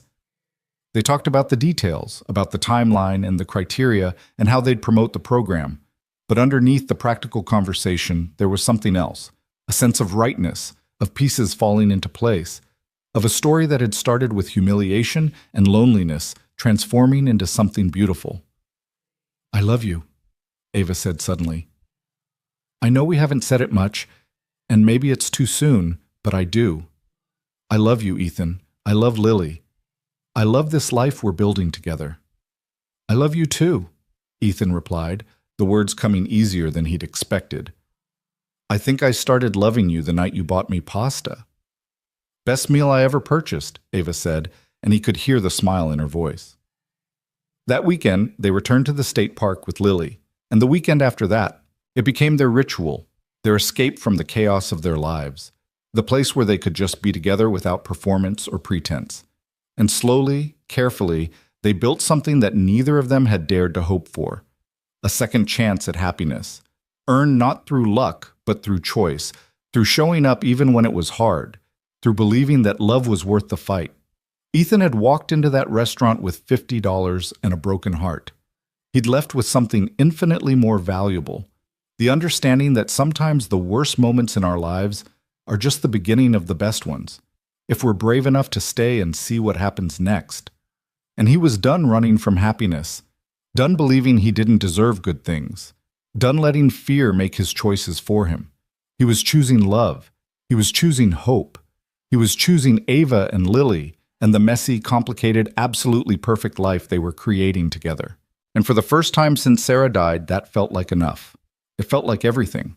Winter melted into spring, and with it came the kind of transformation that happened slowly, almost imperceptibly, until one day you look around and realize everything has changed. The scandal that had once consumed their lives faded into distant memory, replaced by new headlines and fresh controversies that had nothing to do with them. Montgomery Naturals underwent its restructuring with Ava at the helm, and though the process was painful and expensive, the company emerged leaner, more focused, and finally aligned with the values that had inspired its creation. The first product from the new line launched in March: the affordable lunchbox items Ethan had helped develop, priced at points that actual families could manage. They flew off shelves faster than anyone anticipated, and the reviews were overwhelmingly positive. Parents praised the quality, the nutrition, and most importantly, the price. Finally, someone understood what they actually needed. Ethan had enrolled in evening business classes at the community college, showing up twice a week after his shifts at the auto shop to learn about accounting and marketing and organizational management. He was the oldest student in most of his classes, and frequently the most tired, but he'd never worked harder at anything in his life. Ava quizzed him before exams, and Lily made him flashcards with her careful 7-year-old handwriting and elaborate crayon decorations. "You're going to be so smart, Daddy," Lily would say, completely serious. "Even smarter than you already are." "I don't know about that, baby girl," Ethan would reply. "But I'm trying." And he was trying to build a life that was about more than just surviving, trying to be worthy of the second chance he'd been given, trying to show Lily that it was never too late to grow, to learn, to become something more than what you thought you were. The Sarah Cole Memorial Scholarship was announced in April, and applications poured in from across the country. Hundreds of students from low-income families who dreamed of careers in food science or nutrition or business but couldn't afford the education required. Reading through their essays broke Ethan's heart and put it back together again in equal measure. "Listen to this one," he said to Ava one evening while they reviewed applications at her dining room table. Lily was asleep in the guest room, having spent the weekend with them. "This girl from rural Mississippi wants to develop affordable nutrition programs for food deserts. Her mother died of diabetes complications because they couldn't afford fresh food. She's working 3 jobs to save for college." "That's exactly who this scholarship is for," Ava said softly, making a note on her tablet. "What's her GPA?" 4.0, and she's been accepted to 4 universities, but even with financial aid, she can't afford any of them. "Then we make sure she can," Ava said firmly. "That's why we're doing this." They selected 15 recipients that first year, each one representing a story of determination and potential constrained only by economics. The award ceremony was held at Montgomery Naturals headquarters in May, and Ethan stood next to Ava as they presented each student with their scholarship letter and a check that would change their life. One girl, the one from Mississippi, hugged Ethan so tight he could barely breathe. "Thank you," she whispered. "You just gave me my future back." "No," Ethan said, his voice rough with emotion. "You earned this. We just removed the obstacles." After the ceremony, as the students and their families mingled over refreshments, Lily tugged on Ethan's sleeve. "Daddy, I want to do something like this when I grow up." "Like what, baby?" "Help people who need it, like you and Miss Ava do." She looked up at him with those wise, serious eyes. "Is that a good job?" "That's the best job in the world," Ethan told her, pulling her close. Ava joined them, slipping her hand into Ethan's. "You know what I was thinking?" "What's that?" that maybe we should make this an annual thing. But also, what if we expanded? What if we created internship programs at Montgomery Naturals for these students? Give them real work experience, not just money for school. That's brilliant, Ethan said. It's practical, Ava corrected. Education is important, but so is experience. And most of these kids won't have the networks or connections that open doors. We can be those doors. They spent the rest of May planning the expansion, late nights at Ava's house or Ethan's apartment, papers spread across every surface while Lily did her homework beside them. It felt right, this partnership they'd built, professional and personal, each element strengthening the other. But there was one conversation they kept dancing around, one question that hung unspoken between them. It was Mrs. Chen who finally forced the issue. "When are you going to ask that woman to marry you?" she demanded one evening when Ethan dropped off Lily. "You love her. She loves you. Everyone can see it. What are you waiting for?" "It's complicated," Ethan said automatically. Mrs. Chen made a dismissive sound. "Always with the complicated. You know what's complicated? Being alone, being unhappy, wasting time when you could be building a life." She poked him in the chest with one bony finger. "My husband proposed to me after 3 weeks. Everyone said we were crazy. We were married 47 years before he died. You know why it worked?" "Why?" "Because we didn't wait for the perfect moment. We made the moment perfect by choosing each other." She softened slightly. "That girl stood by you when the whole world told her not to. She fought her own board, risked her company, all because she loved you. What more proof do you need?" "I don't have a ring," Ethan said weakly. "I don't have money for—" "You think she cares about a ring?" Mrs. Chen shook her head. "That woman bought you pasta when you couldn't afford dinner. She doesn't care about expensive things. She cares about you." That night, after Lily was asleep, Ethan sat at his small kitchen table and thought about everything Mrs. Chen had said. She was right, of course. He'd been waiting for some perfect moment, some sign that he was finally worthy enough, successful enough, healed enough to deserve Ava. But maybe that moment would never come. Maybe he'd spend forever waiting for permission he didn't need. He pulled out his phone and called Ava. She answered immediately. "Hey, is everything okay? It's late." "Can you come over tomorrow?" Ethan asked. "After you're done with work? I need to talk to you about something." There was a pause. "That sounds ominous. Should I be worried?" "No, maybe. I don't know." He took a breath. "Just come over, please." "Okay," Ava said slowly. "I'll be there at 7. Ethan barely slept that night, running through speeches in his head, discarding each one as inadequate. How did you ask someone to marry you when you had nothing to offer but love and a willingness to try? How did you propose when you couldn't afford the kind of ring she deserved? The next day dragged interminably. Ethan could barely focus on the engines he was supposed to be fixing, his mind stuck on the conversation ahead. Sal noticed and sent him home early. "Whatever's eating you, go deal with it," his boss said. "You're useless to me like this anyway." Ethan picked up Lily from school and brought her to Mrs. Chen's, but not before having a serious conversation in the car. "Lily Bean, I need to ask you something important." "Okay," Lily said, immediately attentive. "How would you feel if I asked Ms. Ava to marry us, to be part of our family officially?" Lily's face lit up like Christmas morning. "Really? You're really going to ask her?" "I'm thinking about it, but I need to know, are you sure you're okay with this? With having another mom?" Lily was quiet for a moment, unusually serious. "She won't be my mom. That was Mommy. But she could be my Ava mom. Is that okay?" Ethan's throat tightened. "That's more than okay, baby girl. That's perfect." "Then yes," Lily said firmly. "I want Ms. Ava to be my Ava mom. When are you going to ask her?" "Tonight, but I need your help." "What kind of help?" Ethan explained his plan, and Lily's eyes went wide with excitement. "That's the best idea ever, Daddy." They spent the afternoon preparing, Lily contributing ideas and enthusiasm, while Ethan tried to keep his hands from shaking. By the time Mrs. Chen came to pick up Lily, everything was ready. "Good luck," Mrs. Chen whispered. "Not that you need it. She'll say yes." "How do you know?" "Because I've seen the way she looks at you, like you hung the moon." She patted his cheek. Now go. Don't keep her waiting. Ava arrived at exactly 7, as promised. She looked tired but beautiful in her work clothes, her hair starting to escape from its professional twist. Ethan's heart hammered as he let her in. "Hey," she said, kissing him softly. "You sounded so serious on the phone. You're kind of freaking me out."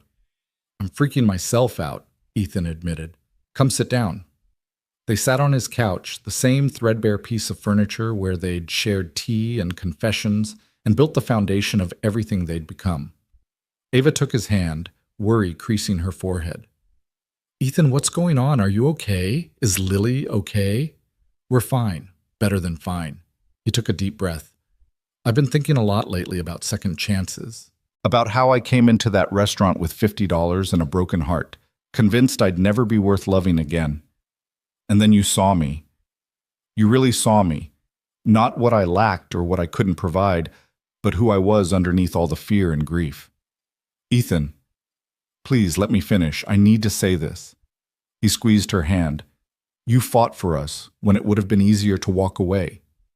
You risked everything, your company, your reputation, your financial security, because you believed we were worth it. And I've spent months trying to figure out how to be worthy of that sacrifice, how to earn what you gave up for me." "You don't have to earn anything," Ava said, tears already forming in her eyes. "You just have to be you." That's what I finally realized.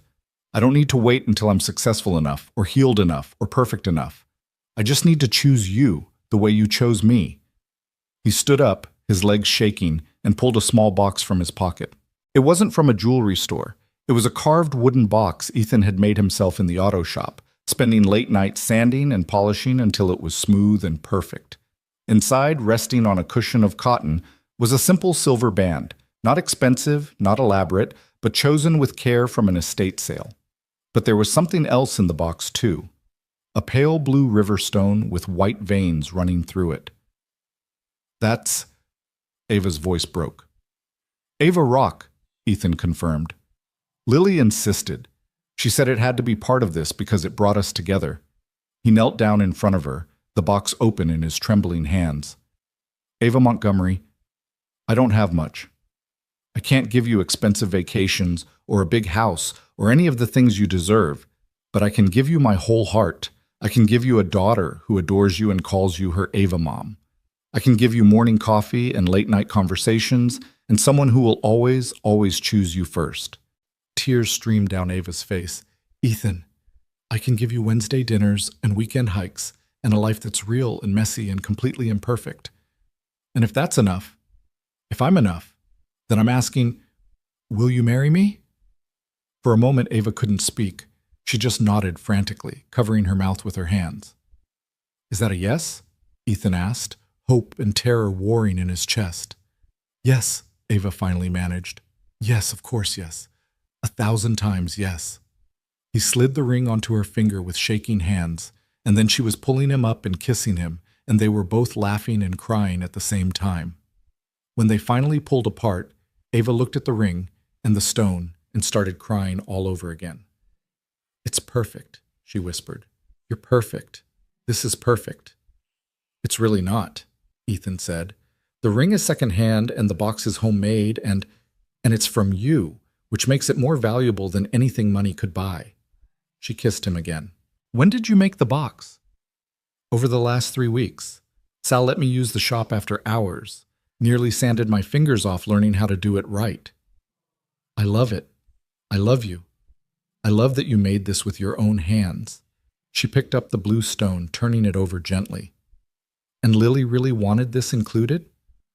She said, and I quote, "Ava Rock is magic because it brought you together, so it has to be part of making you together forever." Ethan smiled. "She's been unbearable keeping the secret, by the way. I'm pretty sure she told Mrs. Chen and half her second-grade class." "Where is she now?" "At Mrs. Chen's, waiting very impatiently to hear how this went." "Then we should go tell her," Ava said, standing up and pulling Ethan with her. "I want to tell our daughter that I said yes." "Our daughter." The words hit Ethan square in the chest. "You really mean that? You want to be her mom?" "Her Ava mom," Ava corrected gently. I would never try to replace Sarah. But yes, I want to be whatever kind of mother Lily needs me to be, if she'll have me. She will. She already does. They practically ran to Mrs. Chen's apartment, holding hands and grinning like idiots. When Mrs. Chen opened the door and saw their faces, she just smiled and called out, "Lily, they have news!"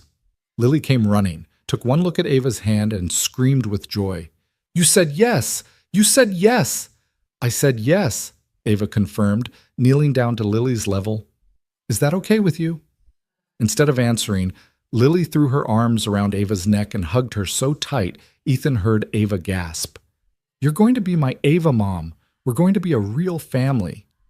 "We already are a real family," Ava said, pulling back to look Lily in the eye. "But now we get to make it official. And Lily, I want you to know something. I love your daddy so much, but I also love you. Not because of him, but because of who you are. You're smart and kind and funny and brave, and I'm so honored that you're letting me be part of your life." "Are you going to live with us now?" Lily asked. Ethan and Ava exchanged glances. They hadn't discussed logistics yet. "We'll figure that out together," Ava said. "The three of us. Because that's what families do. They make decisions together." Mrs. Chen watched the whole scene with obvious satisfaction, then shooed them all out. "Go celebrate. Go be happy. You've earned it." They went back to Ethan's apartment, the three of them curled together on the couch, making plans and dreaming about the future. Lily fell asleep between them eventually, her head on Ava's lap, one hand clutching Fettuccine the rabbit, and the other still holding Ava Rock. "She's keeping that stone," Ava whispered. "I figured," Ethan replied. "But you got the ring. Best trade ever." She looked down at the simple band on her finger, then up at Ethan. "When do you want to do this? The wedding, I mean." "I don't care. Tomorrow. Next year. Whenever you want. How about this summer? Something small and simple. Just the people we actually care about, not some big production for the press." "That sounds perfect," Ethan said. They talked quietly while Lily slept, working out details that suddenly seemed so easy now that the hard part was over. They'd merge their lives slowly. Ava would keep her house, but spend most nights at Ethan's apartment until they could find something that fit all of them. Ethan would finish his business classes. Lily would stay at her current school where she was happy and thriving. They'd get married in the community garden behind Montgomery Naturals, surrounded by the literal fruits of their combined labor. "My parents will probably come," Ava said, though her voice was uncertain. "They've been distant since the scandal, but they'd show up for a wedding. Do you want them there?" "I think so. Despite everything, they're still my parents. And maybe seeing us happy together, seeing that I didn't throw my life away, maybe it'll help them understand." "Then we'll invite them," Ethan said. "And if they're awful, Sal will throw them out. He's offered to be my bouncer." Ava laughed. "I love that man." "Me too. He's been more of a father to me than my own ever was." 3 months later, on a perfect August afternoon, Ethan stood in the community garden wearing his only suit, the same one he'd worn to that fateful restaurant, now professionally cleaned and altered to fit properly. Sal stood beside him as best man, looking uncomfortable in a tie but grinning proudly. Rows of white chairs held their small gathering, Mrs. Chen in the front row, crying openly. Ethan's co-workers from the auto shop, Ava's restructured board and key employees from Montgomery Naturals, the first 15 scholarship recipients, who'd insisted on coming to support the woman who'd changed their lives.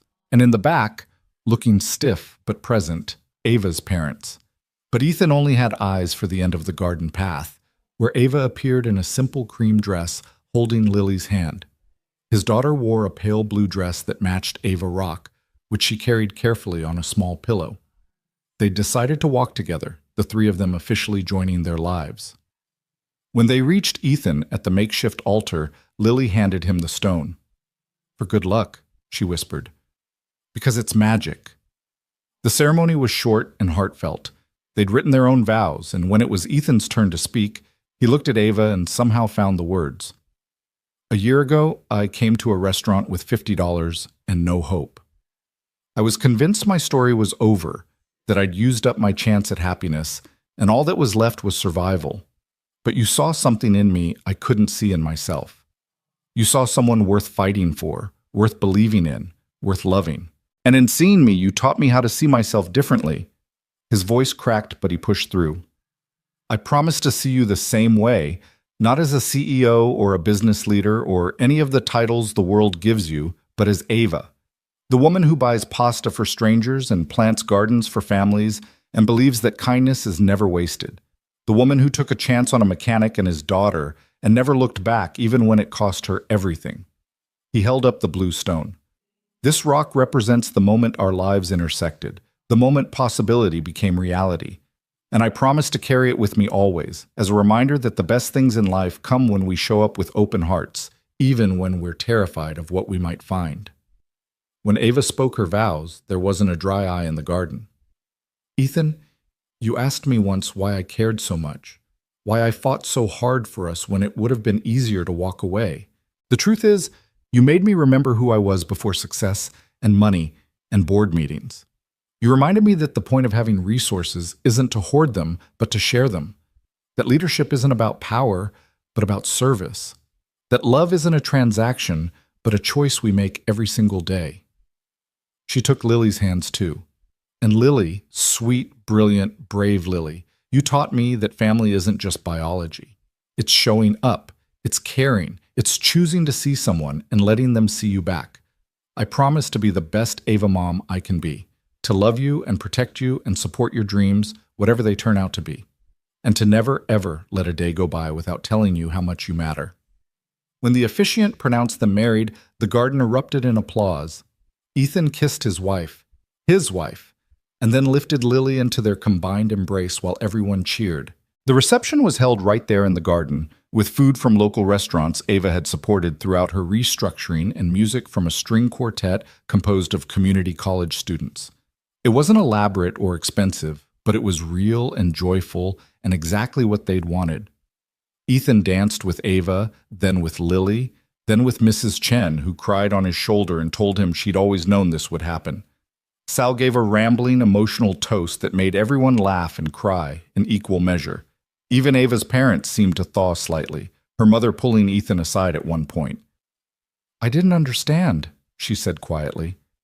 "When Ava gave up so much for you, I thought she'd lost her mind, but watching you together, seeing how you look at her, I understand now. You see her, really see her. Not just what she can provide, but who she is." "She's easy to see," Ethan replied. "She's the most remarkable person I've ever met." "Take care of my daughter," Ava's mother said, and it wasn't a threat but a plea. "Every day," Ethan promised, "for the rest of my life." As the sun set and the party wound down, Ethan found himself standing alone for a moment, watching Ava and Lily dance together in the fading light. His wife and his daughter, his family. Mrs. Chen appeared beside him, following his gaze. "You did good, Ethan Cole," she said. "We did good," he corrected. "None of this would have happened without you pushing me, supporting me, believing in me. All I did was watch you grow into the man you always were underneath." She patted his arm. "Your Sarah would be proud, you know, of how you've honored her memory while still letting yourself live." "I hope so," Ethan said quietly. "I think about her a lot. Wonder if she can see this, if she knows." "She knows," Mrs. Chen said with certainty. "And she's happy for you. Happy you found love again. Happy Lily has someone else who loves her so fiercely. Happy you stopped hiding and started living." As if summoned by her name, Lily ran over and grabbed Ethan's hand. "Daddy, Ava Mom says it's time for cake." Ethan let himself be pulled toward the small but beautiful cake decorated with edible flowers from the garden. Ava was waiting there, her face glowing with happiness. "Ready?" she asked. "For cake or for marriage?" "Both." "Then yes," Ethan said, wrapping his arm around her waist. "I'm ready for all of it." They cut the cake together, fed each other small bites while everyone took pictures, then watched Lily demolish her slice with the enthusiasm only a 7-year-old could muster. As the evening turned to night and stars appeared overhead, Ethan felt a peace he'd never thought he'd experience again. This was happiness, not the absence of pain or difficulty, but the presence of love and purpose, and people who chose you despite your flaws. This was what Sarah had wanted for him, not to forget her, but to let himself be whole again. Later, after the guests had left and they'd said goodnight to a sugar-crashed Lily, Ethan and Ava stood alone in the garden where they'd just promised forever to each other. "So," Ava said, leaning against him, "we did it.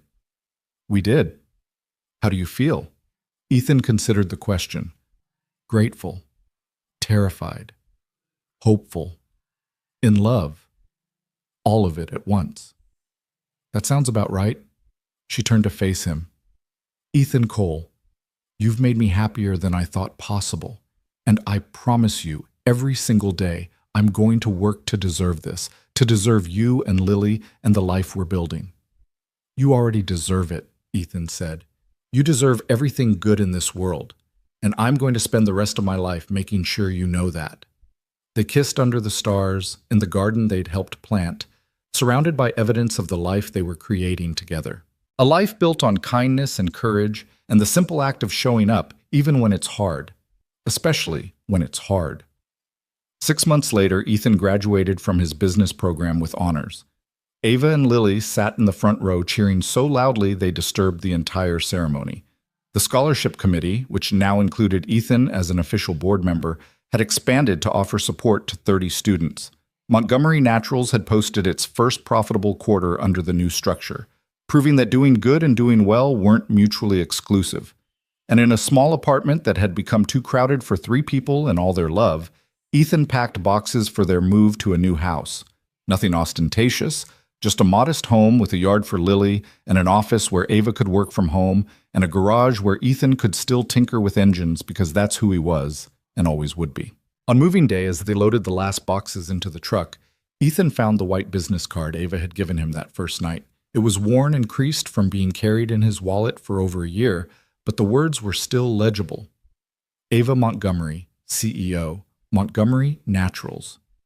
He showed it to his wife. "Should I throw this away?